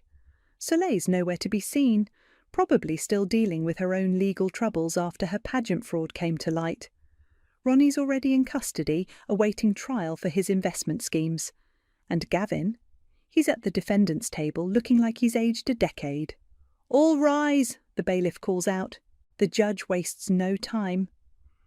In the matter of financial fraud and criminal conspiracy, how do the defendants plead? Guilty, Your Honour, Gavin's lawyer responds. They'd worked out a plea deal, cooperation in exchange for reduced charges. Wendy lets out a dramatic sob. My own son betraying us like this. Mrs. Zimmerman, the judge warns, control yourself or you'll be removed. I feel a hand squeeze mine, Charlie, sitting beside me. On my other side, Alec gives me an encouraging nod. The proceedings move quickly after that. Gavin's statement detailing years of systematic fraud, The evidence, hundreds of pages of forged documents, fake investment schemes, manipulated accounts. The judge's face grows sterner with each revelation. "The court has reviewed the evidence," she announces finally. "Mr. Zimmerman, while your cooperation is noted, the extent of these crimes is staggering. You are hereby sentenced to 5 years in federal prison with an additional 3 years of supervised release," Wendy wails. The judge ignores her. "Furthermore, you are ordered to pay restitution in the amount of $273,000 to Miss Cooper, plus additional damages to be determined." My phone buzzes quietly. A text from Reese. "Mum just got served papers too. Something about tax fraud?" I smile slightly. The dominoes are still falling. "Your Honour," Sarah stands. "My client would like to address the court." The judge nods. "Proceed." I walk to the podium, my heels clicking on the marble floor. Gavin won't meet my eyes. "For 8 years," I begin, "I believed in family. I believed in supporting each other, in sacrifice, in trust. The Zimmermans took that belief and twisted it into something ugly. They didn't just steal my money, they stole my faith in people." Wendy tries to interrupt, but her lawyer shushes her. "But here's what they didn't steal," I continue. "My strength, my dignity, my ability to stand up and say no more. To anyone watching this case, anyone trapped in a similar situation, you can say no, you can fight back, and you can win." The judge nods approvingly. As I return to my seat, I notice several reporters scribbling furiously. "Court is adjourned," the judge declares, banging her gavel. Outside, the media circus has grown. This time, I'm ready. "Miss Cooper, how does it feel to take down Chicago's infamous Zimmerman family?" I face the cameras. "It feels like justice, and it's not over yet." "What do you mean?" "Ask Soleil about her charity foundation," I say with a smile. "Ask Wendy about her investment partners. The truth has a way of coming out." My phone buzzes again. Another text from Reese. "Can we talk? Like, somewhere private?" I show the message to Charlie and Alec. "Could be a trap," Charlie warns. "Or could be a kid who needs help getting out," Alec counters. I text back, "Coffee shop on 5th, 1 hour." Sarah catches up to us as we leave. "The divorce papers came through. You're officially free." "Not just free," I correct her. "Vindicated." My phone lights up with a news alert. Beauty Queen's charity scam exposed. Soleil Zimmerman faces federal investigation. 3 down, Charlie counts. 1 to go, Alec adds, just as another alert pops up. Socialite Wendy Zimmerman's investment partners file class action lawsuit. "Make that 4, I say, feeling lighter than ever. We step into the bright Chicago afternoon, leaving behind the courthouse and its drama. Ahead of me lies coffee with Reese, dinner with my real friends, and a life unburdened by the Zimmermans' toxic expectations. "You know what's funny?" I tell Charlie and Alec as we walk. "They always said I wasn't really part of their family. Turns out that was the biggest gift they could have given me." My phone buzzes one last time. The final divorce decree, officially changing my name back to Cooper. "To new beginnings," Charlie raises an imaginary glass. "To karma," Alec adds. "To freedom," I finish, stepping into my future, leaving the Zimmermans and their house of cards behind in the dust where they belong. The sun feels different in Bali. Warmer, kinder somehow. I stretch out on my private villa's deck, sipping fresh coconut water and scrolling through my notifications. "Did you see this?" Charlie's text pops up with a link. "Wendy just got sentenced." I click through to the article. "Socialite matriarch gets 3 years for financial fraud." The courthouse photo shows her in handcuffs, no designer bags or signature pearls in sight. My phone rings. It's Reese. "Hey kiddo," I answer. "How's college treating you?" "Amazing. My roommate can't believe I chose community college over private school, but honestly, it feels good paying my own way." After our coffee shop meeting, Reese had made a brave choice. She testified against her mother, moved in with her dad, Soleil's first ex-husband, and started working part-time while finishing high school. How's the blog going? I ask. Growing. People really connect with stories about breaking free from toxic family dynamics. Speaking of which, she pauses. Mum's sentencing is next week, 20 months for charity fraud. Are you going? No, Dad says I don't owe them anything anymore. Neither do you, by the way. I smile. I know. A notification pops up. An email from Marcus. Final restitution payment received. Account closed. They actually paid you back? Reese asks when I tell her. The court made them. Gavin's prison job, Wendy's liquidated assets, Ronnie's seized accounts, every penny. Karma's wild, Reese laughs. Hey, I gotta run to class. Love you, Aunt Allie. Love you too, kid. After we hang up, I open Instagram. My travel photography account has blown up since I started exploring the world solo. Today's post, sunrise yoga on a Balinese beach. The caption reads, "Sometimes the best family is the one you choose." A message from Alec appears. Beautiful shot. Save me a spot on that beach. We've been dancing around something more than friendship lately.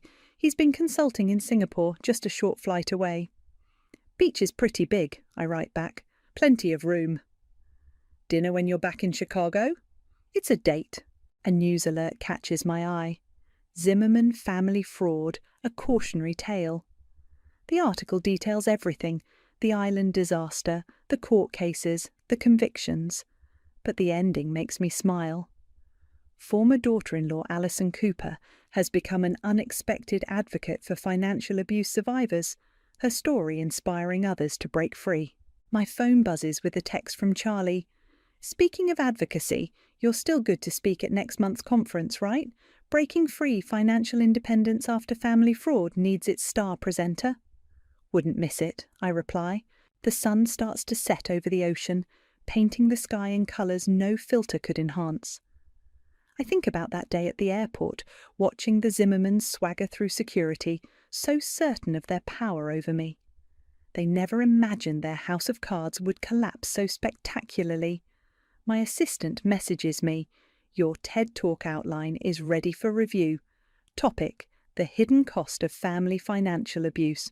Shall I send it over?" "Tomorrow," I reply. "Tonight's for celebrating." "Anniversary of the island incident?" she asks. "Freedom," I correct her. I open my laptop to find an email from Sarah. Another interview request. National Magazine wants your story for their Women Who Fought Back series. Interested? Before I can reply, a final news alert appears. Ronnie Zimmerman's prison interview. We lost everything because we got greedy. At least he's honest now, I mutter. The villa's phone rings. Room service. "Ms. Cooper, your celebration dinner is ready. Shall we serve it on the beach as requested?" "Perfect," I answer. As I walk down to the private beach, I think about what Reese said about not owing them anything. She's right. The Zimmermans took so much from me, but in trying to break me, they accidentally set me free. My phone lights up one last time. A message from Alec. "Booked my ticket to Bali. See you in 2 days?"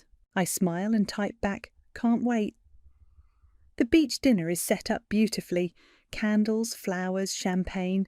Not for show, not to impress anyone, just for me to enjoy. No family drama, no manipulation, no price tag of obligation attached. I raise my glass to the sunset, to freedom, to karma, to choice. The Zimmermans thought they were teaching me about family. Instead, they taught me about strength. They thought they were burying me in debt and obligation, never realizing they were planting the seeds of their own destruction. And me? I'm blooming. I take a sip of champagne and watch the stars emerge over the ocean. Tomorrow will bring new adventures, new challenges, new opportunities to help others break free. But tonight is mine, just mine, and that's everything. The couch springs dig into my back as I stare at the ceiling, counting water stains like sheep. 3 months of sleeping here, and I still can't get used to it. My childhood home has never felt more foreign, or more suffocating. I'm Jayla, 36, and this isn't where I pictured myself at this stage of life. But here I am, curled up under a scratchy blanket that smells like mothballs, listening to my mother's passive-aggressive sighs every time she passes through the living room. "Jayla, honey." Mum's voice carries that familiar sugary venom. "Could you please fold up your bedding before Xavier and Riley arrive? We wouldn't want them thinking we're running a shelter here." I bite my tongue and start folding the blanket. The front door opens, and my brother's perfect white teeth appear before the rest of him does. Riley trails behind him, designer handbag first. "Mum!" Xavier embraces her while I tuck my pillow behind the couch. "The house looks amazing, as always. Unlike some parts of it," Riley whispers, loud enough for me to hear. My mother laughs, actually laughs at that. "Xavier, darling, I prepared your old room for you both. Fresh sheets, everything." My old room, the one I wasn't allowed to sleep in when I came back because Xavier and Riley need their space when they visit. The golden couple gets the bedroom, while the divorced failure gets the lumpy couch. "Thanks, Mum," Xavier says. "Hey, sis, still. Here? Where else would she go?" Riley smirks, adjusting her diamond engagement ring so it catches the light. I force a smile, just until I get back on my feet. "It's been 3 months, my mother reminds me, as if I could forget. "Your father and I are concerned." The front door opens again, and Dad walks in from his morning golf game. He barely glances my way before brightening at the sight of Xavier. "Son, didn't know you were coming today." "Surprise visit?" Xavier grins. "Had to show Mum and Dad the plans for the new dental practice." "That's my boy," Dad beams. "Always planning ahead, always moving forward, unlike—" He doesn't finish the sentence. He doesn't have to. I slip out to the back porch, needing air. Through the kitchen window, I hear them gathering around the dining table, voices animated as Xavier spreads out his business plans. My mother's voice carries, "This is what success looks like." My phone buzzes. A notification from my freelance platform. Another 5-star review and payment cleared. They don't know about my growing business. They don't ask, and I stop trying to tell them. Night falls and the house quiets. Xavier and Riley retreat to my old room, while my parents head upstairs. I wait until the lights go out before grabbing my jacket. The night air is crisp as I walk down our street, past manicured lawns and luxury cars. I stop at number 42, the crown jewel of the neighbourhood. 3 stories of modern architecture and floor-to-ceiling windows. Even in darkness, it commands attention. I press my palm against the cold metal gate, a smile playing at my lips. My phone buzzes again, a text from Luca, my realtor. "Papers are ready. Sure you want to do this?" My fingers hover over the keyboard as I look back at my parents' house, where they've relegated me to the couch like some cautionary tale. "Absolutely," I type back. "Time to show them what failure looks like." Another message from Luca. "Meeting tomorrow, 9 a.m. Bring the cashier's check." I take one last look at the mansion. Through the gates, I can see the "For Sale" sign, barely visible in the moonlight. Soon that sign will come down. Soon they'll all see what I've been building while they were busy dismissing me. My phone lights up with a final text from my mother. "Don't forget to fold your bedding in the morning. The neighbours can see the couch through the window." I pocket my phone without responding and start walking back. Let them worry about what the neighbours think. Let them fret about appearances and reputations. They have no idea what's coming. The couch springs creak as I lie down, but tonight they don't bother me as much. I close my eyes, mentally counting down the days until I never have to sleep here again. Until I can stand in my own home, the biggest one on the street, and watch their faces when they realise that their failure of a daughter now owns the house they've envied for years. Sometimes the best revenge isn't served cold. Sometimes it's built quietly, brick by brick, while they're too busy looking down their noses to notice you rising. "Riley just got promoted to senior account manager." My mother's voice rings with a kind of pride she's never used when talking about me. "Isn't that wonderful, Jayla?" I push my peas around my plate, feeling all eyes at the dinner table fixed on me. "Congratulations, Riley." "Thank you," Riley preens. "The firm really values dedication and commitment. You know, sticking with things even when they get tough." The dig isn't subtle. Neither is Xavier's smirk. "Speaking of work," I start. "My online business has been—" "Oh, those little internet things?" Mum waves her hand dismissively. Thomas, did you hear about the Hendersons' new pool? I clenched my fork tighter. Another 5-figure payment had cleared this morning, but they'd rather discuss the neighbour's landscaping. Actually, I try again. I just landed a major client in Jailer. Dad cuts in. Perhaps instead of these computer games, you should let Xavier help you find a real job at his practice. Something stable. Xavier straightens up. We could always use someone to answer phones. I make more in a week than your receptionist makes in a month. I mutter. What was that, dear? Mum's tone sharpens. Nothing. I stand up, gathering my plate. Thank you for dinner. In the kitchen, I start washing dishes, but freeze when I hear my parents' voices from the dining room. How long are we going to let her stay here? Dad sighs. What choice do we have? She's damaged goods now. No husband, no real job. The neighbours are starting to talk. Did you see Margaret's face when she noticed the pillow on our couch? At least Xavier gives us something to be proud of. I set down the plate before I break it. Grabbing my jacket, I head for the door. Where are you going? Mum calls out. For a walk. At this hour, what will people think? I let the door answer for me.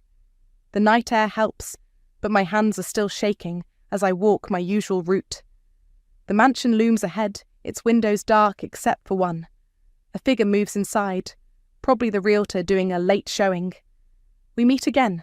I jump at the voice behind me.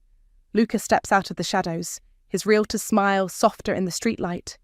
Checking up on your future kingdom? Just walking. At this hour? He mimics my mother's tone perfectly, making me laugh despite myself. The paperwork's nearly ready, he says more seriously. But I have to ask, why this house? There are cheaper options that would still make your point. I think about the dining room conversation, about years of being the family disappointment. Because sometimes enough isn't enough. Fair enough. He hands me a folder. Preliminary inspection report. Thought you might want to review it before tomorrow. Our fingers brush as I take it. Thanks. You didn't have to come out here. Maybe I wanted to. His eyes meet mine. You know, there's a great coffee shop around the corner. Open late. For a moment, I'm tempted. But then I remember the last time I trusted someone's kindness. My ex-husband's face flashes in my mind. His charm, his promises, the way he smiled while telling the divorce court I'd never amount to anything. I should head back, I say. More dishes to wash. Luca nods, understanding in his eyes. Tomorrow then. 9 a.m, don't forget the check. I watch him walk away, then turn back toward my parents' house. Through the window, I can see them all still at the table, the perfect family portrait, minus the black sheep. My phone buzzes. Another client request, another opportunity they'll never acknowledge. That's fine. Let them think I spend my nights walking off shame and failure. Let them wonder why I disappear with my laptop for hours. They'll understand soon enough. Back inside, I hear Riley's voice from the kitchen. I just feel so bad for her. 36 and sleeping on a couch? I would die. Don't worry, Xavier replies. Once we're married, we'll never end up like that. I clear my throat as I enter, enjoying how they jump. You're right, Riley. You would die. Fortunately, I'm made of stronger stuff. Jailer, she starts, but I'm already heading to my couch. I pull out my laptop, opening the inspection report Luca gave me. The mansion's details swim before my eyes. Square footage, property taxes, recent renovations. All mine soon, bought with the money I earned while they thought I was just browsing social media. Mum walks by, tutting at my screen time. If she looked closer, she'd see 6 figures in my business account. But she doesn't look closer. None of them do. That's their mistake, not mine. I wasn't snooping. Not really. I was just looking for a spare phone charger in Dad's study when the papers fell from Xavier's folder. Loan applications, rejection letters, and overdue notices scattered across the floor like dirty secrets. My perfect brother, the successful dentist, was drowning in debt. What are you doing in here? I whirl around to find Xavier in the doorway, his face draining of colour as he spots the papers at my feet. Interesting reading material, I say, picking up a bank statement. Does Riley know your practice is hemorrhaging money? Give me those. He snatches the papers, hands trembling. This isn't what it looks like. No, because it looks like you're using Mum and Dad's house as collateral for loans they don't know about. His jaw clenches. You don't understand business. I understand fraud. Rich, coming from someone who can't even afford her own place. Before I can respond, Mum calls us for Sunday brunch. Xavier shoves the papers back in their folder, his warning glare clear. Keep your mouth shut. The dining room is set with Mum's best china, the set she only uses when she wants to impress. Riley sits at the table like she's posing for a magazine cover. Jailer, you could have at least dressed for brunch. Mum sighs, eyeing my casual clothes. I take my seat as Riley launches into a story about her latest client meeting. Under the table, my phone buzzes with a text from Luca. Offer accepted. Ready when you are. Speaking of success stories, Riley turns to me with a serpentine smile. Jailer, you're such a perfect example of what not to be. No offense, but your life is basically a cautionary tale. Mum laughs. Actually laughs. Riley, Xavier warns, but his fiancée continues. I mean, imagine ending up divorced and homeless at your age. This is why I always say career should come first. Right, Evelyn? My mother nods approvingly. Riley has her priorities straight. Unlike some people, Dad adds. I stand up slowly, my chair scraping against the hardwood. You're right, Riley. I am an example. I pull out my phone, dialing Luca's number. Hello? Yes, I'm ready to move forward with the purchase. Full asking price? Cash offer? The table falls silent. What purchase? Mum asks sharply. I hold up a finger as I continue my conversation. Yes, I can sign this afternoon. Perfect. I hang up and smile at their stunned faces. Sorry, just finalizing some details on my new house. What house? Xavier's voice cracks. Oh, just a little place down the street. You might know it, number 42. Mum's fork clatters to her plate. The mansion? Don't be ridiculous. Would you like to see the proof of funds, or maybe the pre-approval letter? I have them right here. I pull the documents from my bag. All those hours on my laptop? I wasn't playing games. I was building an empire while you were busy mocking me. Riley snatches the papers, her perfectly manicured nails crumpling the edges. Her eyes widen as she reads the numbers. This isn't possible, she whispers. Funny thing about rock bottom, I say, taking back my documents. It teaches you how to climb. But that house was supposed to be in the family, Mum stammers. It will be, just not the part of the family you expected. I turn to Xavier. By the way, brother dear, you might want to tell them about those loan applications before the bank does. The colour drains from his face as Mum and Dad turn to him. What is she talking about? I grab my bag and head for the door, pausing only to savour Riley's horrified expression. Thanks for brunch. And Riley? You're right. Career should come first. That's exactly what I did. Outside, Luca waits in his car. Ready to sign some papers? I slide into the passenger seat, watching through the window as chaos erupts in the dining room. Xavier gesturing wildly, Mum pressing her hands to her face, Riley standing frozen. You know, Luca says as we pull away, I've never seen someone buy a house out of spite before. Not spite, I correct him. Justice. He glances at me. The look on their faces must have been worth every penny. Oh, it was. I lean back, remembering a moment 20 years ago. Teenage jailer winning first place in a state competition, only to have Xavier's second-place tennis trophy take centre stage at dinner. But this isn't just about the house. No, it's about showing them that their measuring stick was always broken. I pull out my phone as another client payment notification pops up. And sometimes the best revenge is letting people choke on their own assumptions. Luca smiles. Well then, let's go make you a homeowner. The mansion looms ahead, no longer a symbol of what I couldn't have, but a monument to what they never saw coming. Welcome to your kingdom. Luca drops the keys into my palm, the metal still warm from his hand. Want to do the honours? The front door swings open silently, revealing marble floors that stretch into infinity. Sunlight streams through floor-to-ceiling windows, painting everything in gold. My footsteps echo in the empty space. My empty space. Previous owner left some furniture, Luca says, following me inside. Said you could keep whatever you want. I run my hand along a pristine kitchen counter. It's perfect. Security systems top of the line. Here's how to... A knock at the door interrupts him. Through the glass, I see a woman in her 50s, elegant in a way that reminds me of old money. Can I help you? I ask, opening the door. I'm Rosalie. She smiles, but it doesn't reach her eyes. I used to own this house. Luca steps forward. Mrs. Smith, I wasn't expecting... No, you wouldn't be. She turns to me. May I come in? There are things you should know about this property. I glance at Luca, who shrugs. Your house now? We settle in the sunroom, Rosalie perching on the edge of a leather armchair, like she's afraid to get too comfortable. Beautiful home, isn't it? She gazes out at the garden. I didn't want to sell it. I was forced to. Forced? I lean forward. By Thomas Edwards.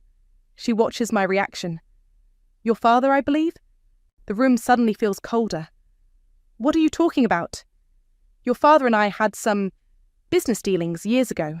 When they went south, he used certain information to pressure me into selling this house well below market value. She pulls out an envelope. He wanted it for your brother, Xavier. Had it all planned out. My hands shake as I read the documents she provides. Emails, contracts, threats veiled as business proposals. Why are you showing me this? Because I recognized your name on the sale papers. Rosalie's smile turns sharp. And I believe in karma. Luca clears his throat. I should give you ladies some privacy. No, I say quickly. Stay. Please. After Rosalie leaves, I sit in silence, processing. My father's fingerprints on this house, his plans for Xavier. It's almost poetic that I bought it instead. You okay? Luca asks softly. Help me take down these drapes. We work together, pulling down heavy fabric that's blocked the light for too long. Each window we clear feels like exposing another truth. Your security code, Luca says later, programming the system. Choose something they'd never guess. I type in the date of my divorce, the day they stopped seeing me as family and started seeing me as a failure. My phone buzzes. A text from Mum. Xavier and Riley are coming for dinner tomorrow, a small engagement celebration. You'll make yourself scarce, won't you? I show Luca the message. Perfect timing. For what? For moving in. I start making calls. Movers, cleaners, designers. Time to show them what scarce really looks like. Hours pass as we prep the house. I direct furniture placement, set up my home office, arrange my belongings, all the things I've stored in a rental unit while sleeping on their couch. You've been planning this for months, Luca realizes, watching me unpack boxes of high-end electronics. Since the day they relegated me to the couch. I connect my laptop to multiple monitors. Every night they thought I was out wandering. I was working, building, planning. Remind me never to underestimate you. The sun sets as we finish the main floor. Through the windows, I can see my parents' house, looking suddenly small and shabby in comparison. One last thing. I pull out a small box, removing a framed photo. Teenage me at my graduation, standing alone while my family clustered around Xavier in his tennis uniform. Why keep that? Luca asks. To remember why I'm here. I place it on my new desk, and what I overcame. My phone buzzes again. A message from Xavier. Mum says you're moving? Where could you possibly be going? I don't respond.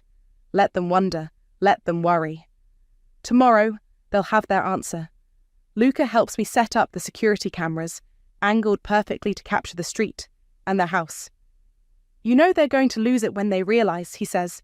That's the point. I stand at my front window, watching lights go out in their house. They wanted me invisible. Instead, I bought the one house they can't ignore. Dinner tomorrow should be interesting. Oh, I won't be at their dinner. I smile, thinking of the moving truck I've scheduled to arrive right when their little party begins. I'll be too busy moving into my mansion. Luca heads for the door, pausing with his hand on the knob. Need help tomorrow? Actually, I say, surprising myself. I'd like that. He grins. Then let's give them a show they'll never forget. The moving truck's engine cuts through the quiet afternoon just as cars start pulling up to my parents' house. Perfect timing. I watch from my new driveway as Riley's red BMW parks, followed by Xavier's leased Mercedes. Ready? Luca asks, helping the movers unload.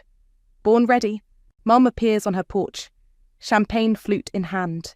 She freezes mid-sip as I direct a designer sofa through my front door.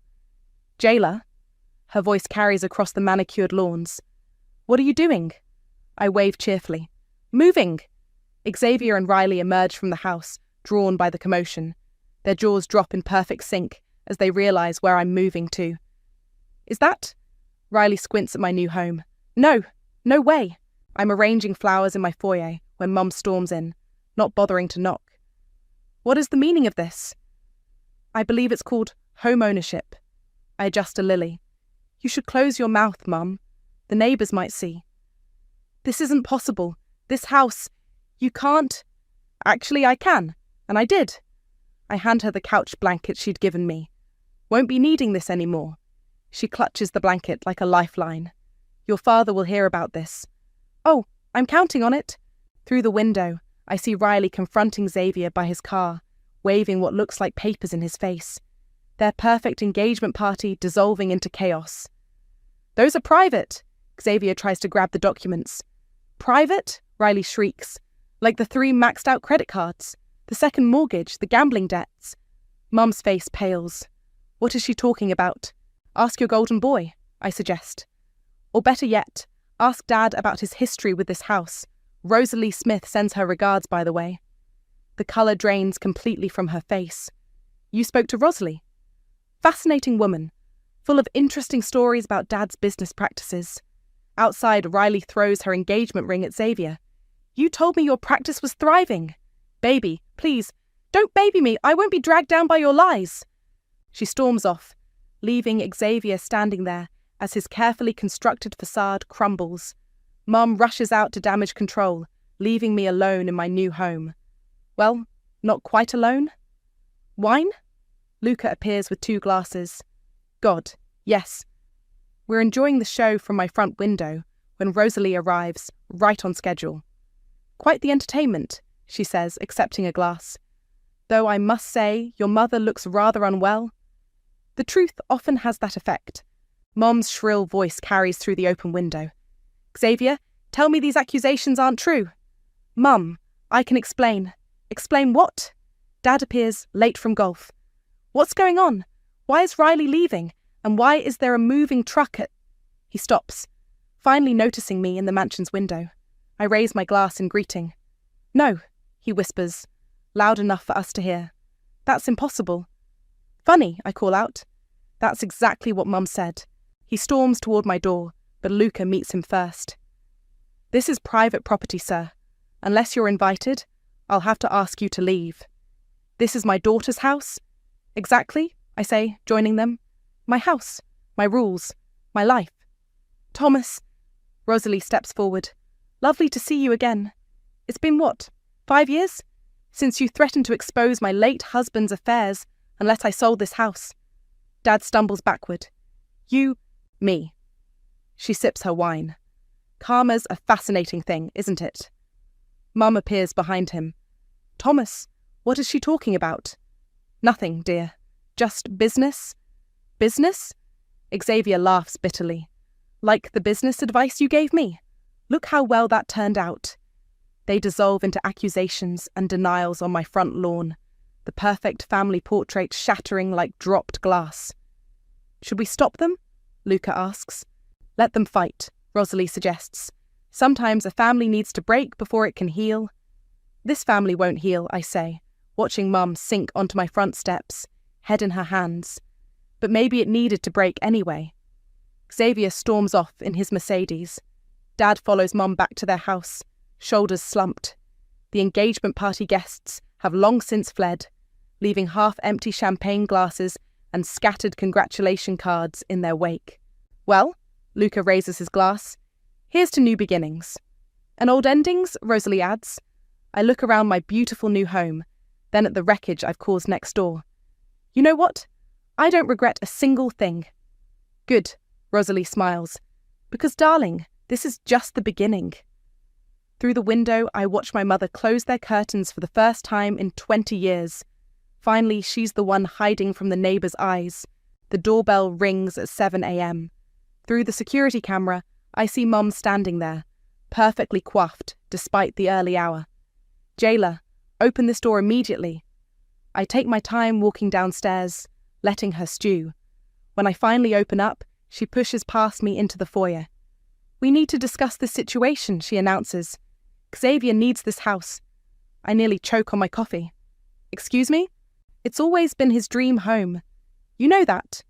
She runs her finger along a marble counter, checking for dust. "He's going through a rough patch, and this would help him get back on his feet." "Like you helped me get back on my feet? With a couch and contempt?" "That was different. You were damaged goods?" I set my mug down hard. "That's what you called me, right? When you thought I couldn't hear you?" She has the grace to flinch. "We were worried about you." "No, you were worried about what the neighbours would think. There's a difference." "Regardless," she straightens her spine, "Xavier needs this house more than you do. Name your price." I laugh. "It's not for sale." "Don't be difficult, Jailer. This petty revenge isn't a good look." "Neither is forcing Rosalie to sell through blackmail, but that didn't stop Dad." Her face goes white. "That's not... You don't understand business." "Actually, I do. Want to see my books?" I pull out my laptop. 6-figure months, Mum. While you thought I was just a failure with a computer, I built something bigger than Xavier's practice ever was. Speaking of business, a new voice calls from the doorway. Rosalie walks in, holding a thick folder. "I brought those documents we discussed." Mom's eyes narrow. "What documents?" "Oh, just some interesting paperwork about Dad's real estate dealings." I take the folder. Tax records, shell companies, threatening emails to other property owners. The board reviewing his broker's license would love to see these. "You wouldn't dare. Try me." She grabs her purse. "Your father will hear about this." "Good. Tell him the statute of limitations on fraud is longer than he thinks." After she leaves, Rosalie pours us both coffee. "That went well. Did you see her face when—" My phone buzzes. A text from Riley. "Can we talk?" 20 minutes later, she's sitting in my kitchen, looking less polished than usual. "Xavier lied about everything," she says. "The practice is drowning in debt. He gambled away our wedding fund. And now—" She twists her hands. "I'm pregnant." I nearly drop my mug. "Does he know?" "No, and he won't." She looks up, tears in her eyes. "I'm moving back home. I can't raise a child with someone who lies like breathing. Why are you telling me this?" "Because you were right. About everything. And I'm—" She swallows hard. "I'm sorry for how I treated you." Before I can respond, my phone rings. It's an unknown number. "Is this Jailer Edwards?" A formal voice asks. "This is the state licensing board. We received an anonymous tip about Thomas Edwards." I catch Rosalie's eye as I listen. She raises her coffee in a silent toast. After hanging up, I turn to Riley. "There's a great OB-GYN in the city. I can give you her number." "Thank you." She stands to leave, pausing at the door. "Your parents, they really messed up with you, didn't they?" "They messed up with both their kids. They just haven't realised it yet." That evening, Luca brings takeout, and we go through more of Rosalie's documents. "Your father's going to lose his licence," he says, reading through emails. "Possibly face charges." I know. Having second thoughts? I think about the couch, about years of subtle cruelty masked as concern, about Xavier's lies and Mom's manipulation. Not one. My phone lights up with texts. From Xavier. "What did you tell Riley?" From Mum. "The neighbours are asking questions." From Dad. "The board called. We need to talk." I silence my phone and walk to the window. Next door, I can see them all in the dining room, gesturing wildly, their perfect family dinner devolved into what looks like a war zone. "You know what the best part is?" I tell Luca. "They did this to themselves. I just held up a mirror." "And bought their dream house." "That too." Rosalie joins us at the window. "The neighbourhood association gala is next week, traditionally held in the largest home on the street." I turn to her slowly. "You mean, welcome to hosting duties, darling?" She grins. "Shall we invite the family?" Looking at their house, where their carefully constructed lives are finally catching up with them, I smile. "Oh, absolutely. It would be rude not to." The gala transforms my house into something out of a magazine. Crystal chandeliers throw light across marble floors, Champagne flows freely, and the neighborhood's elite mill about in designer wear. I adjust my black suit, power clothes for a power play, and catch my reflection in a window. Gone is the woman who slept on a couch. In her place stands someone they never saw coming. "Darling!" Rosalie air kisses my cheek. "They're here." Mum enters first, her smile brittle as glass. Dad follows, looking older than he did a week ago, probably because the licensing board suspended him pending investigation. Xavier skulks in last, alone. "Jailer," Mum greets through clenched teeth. "Lovely. Party? Isn't it? Amazing what success can buy." I wave over a waiter. "Champagne? I'll need something stronger," Dad mutters. "Thomas," a board member approaches.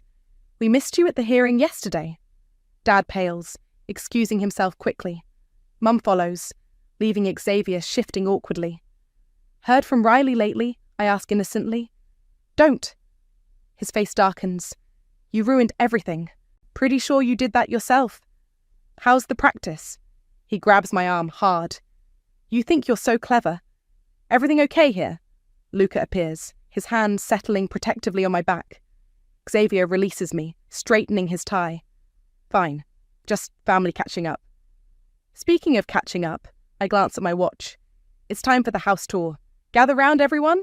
The guests cluster in the foyer, eager to peek inside the neighborhood's crown jewel. Mum and Dad hover at the back, trying to become invisible. "Welcome," I begin, microphone in hand. "I'm sure many of you remember this house under its previous owner, Rosalie. She's here tonight." I gesture to her, watching Dad flinch. "And she helped make this evening possible." Murmurs ripple through the crowd. "Some of you might wonder how I ended up here. It's quite a story, actually." I lock eyes with my mother. "It starts with a couch." The room quiets. "See, when my marriage ended, my family offered me a couch to sleep on. Not my old room. That was for my brother and his now ex-fiancé. Just a couch and daily reminders of what a disappointment I was." Mum steps forward. "Jailer, don't..." "But here's the thing about rock bottom. When you're there, you learn who you really are. While they thought I was just a failure with a laptop, I built a 7-figure business. While they whispered about the neighbours' opinions, I planned my future." Xavier storms toward the door, but Luca blocks his path. "And now?" I gesture around the mansion. "Now I own the house they always wanted. Funny how life works out." "That's enough," Mum snaps. "You're embarrassing yourself." "No, Mother. For the first time, I'm not embarrassing anyone. I'm just telling the truth. Speaking of truth," I turn to the crowd. "Did you know this house has quite a history of pressure sales, hidden dealings, threats?" Dad lunges forward. "Stop this immediately." "Or what?" Rosalie steps up beside me. "You'll threaten me again?" The guests gasp. Someone whispers about the licensing investigation. "You broke me so quietly," I continue, voice steady. "I learned to rebuild in silence. And now?" I raise my champagne glass. "Now, I never have to be quiet again." Applause breaks out. Genuine, appreciative applause. Mum practically runs from the room. Dad follows, ashen-faced. Xavier remains, something dark in his eyes. The party continues, but I notice Xavier slip away toward my study. Security cameras show him rifling through my desk. "Looking for something?" I asked from the doorway. He jumps, clutching papers. "These prove Dad's dealings. The board would..." "Those are copies." I smile. "Originals are already with the authorities. You've destroyed this family." "No." I take the papers from his shaking hands. "You all did that yourselves. I just stopped playing along." Later, after the guests leave, Luca helps me clean up. "That was quite a speech," he says. "Felt good to finally say it all." "Your mother's face when you mentioned the couch. Karma's a beautiful thing." I pause, hearing movement outside. Through the window, I watch my family trudge home. Mom leaning on Dad, Xavier walking ahead alone. Their shoulders are slumped, their perfect facade finally shattered. "You know," Luca says softly, "you're nothing like them." Thank God for that. He takes my hand, and for the first time, I don't pull away. "Stay for one more drink?" I ask. "I'd like that." In the kitchen, I find a note from Rosalie. "Darling, You did it. You took their power and made it your own. Welcome home. I tuck the note away, pour 2 glasses of wine, and join Luca on my terrace. Below, my parents' house sits dark and quiet, its occupants finally facing the truth about themselves. Let them sit in darkness. I found my light. The doorbell rings as I'm working in my home office. Through the security camera, I see Riley, looking nervous but determined. I had my first ultrasound today, she says when I let her in, pulling out a grainy black and white photo. It's a girl. Congratulations. I mean it. I'm not showing yet, but she takes a deep breath. Your mother's been calling. Apparently, Xavier told them. Of course he did. I guide her to the kitchen. Tea? They want me to give him another chance. For the baby. She wraps her arms around herself. Your mum offered to pay off his debts if I come back. And I said no. A small smile plays at her lips. I told her I learned from watching you that sometimes walking away is the strongest choice. The kettle whistles. How did she take that? She hung up. Then your father called, saying something about family loyalty. I hung up on him. I hand her a mug. Proud of you. That's actually why I'm here. She pulls out some papers. The DA wants me to testify about Xavier's financial dealings, about what I knew when I knew it. Are you going to? Already did. This morning. She meets my eyes. Your father's being indicted next week. I thought you should know. As if on cue, tires screech outside. Dad storms up my driveway, face purple with rage. Security system's armed, I tell Riley as he pounds on the door. He can't get in. You, he shouts through the glass. You turned everyone against me, your own father. No, I call back. Your actions did that. I built everything we had. Everything. Through fraud and threats. I step closer to the door. How's that working out? Mum appears behind him, trying to pull him away. Xavier's car screeches up. Dad, stop! He rushes forward. The neighbours are watching. I laugh. Still worried about the neighbours, Mum? She freezes. For the first time, I see something like understanding cross her face. Thomas, she says quietly, let's go home. Not until... It's over. Her voice cracks. We did this. All of it. Dad deflates suddenly, aging years in seconds. Xavier stands there, lost, as his perfect world crumbles completely. Riley? He spots her through the window. Baby, please. Goodbye, Xavier. She turns away, one hand protectively over her stomach. They leave slowly, a funeral procession of their own making. Through the window, I watch them return to their house, the house that once felt like a prison to me. You okay? Riley asks softly. Better than okay. My phone buzzes. Luca. Dinner tonight? Yes. I text back, then turn to Riley. Stay for lunch? We can talk about single mom life, business strategies, whatever you need. I'd like that. She manages a real smile. You know, I used to think you were the cautionary tale. Turns out you were the wake-up call we all needed. The afternoon sun streams through my windows as we talk. Outside, I see Rosalie walking her dog, waving as she passes my parents' house. Mum peers through their curtains, but doesn't wave back. Your daughter, I tell Riley, is going to have a much better example than we did. Speaking of examples, she nods toward Luca's car pulling up. He's good for you. We're taking it slow. I watch him walk up with takeout bags, building something real this time, unlike everything they built. She gestures next door. Exactly. Later, after Riley leaves, I curl up in my sunroom, my favourite spot in the house. Through the windows, I can see my parents' place, dark except for the blue flicker of TV light. Luca joins me, his presence comfortable now. Heard about your father's indictment. Karma comes for everyone eventually. You're not sad about it. I'm sad about who they chose to be, I say, not about the consequences. He takes my hand, and I let myself lean into him. Outside, Xavier's car starts up, probably heading to another bar.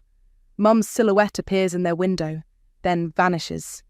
Let them hide behind their curtains now. Let them whisper and worry and wonder where they went wrong. I've got sunshine, success, and something real growing with Luca. I've got Riley's friendship and Rosalie's wisdom and a home that's truly mine. Most importantly, I've got myself, stronger and clearer than ever before. They wanted me invisible. Instead, I became unavoidable. They wanted me quiet. Instead, I spoke truth to power. They wanted me broken. Instead, I built an empire. And from my sunroom couch, so different from the one they relegated me to, I can finally say, I won.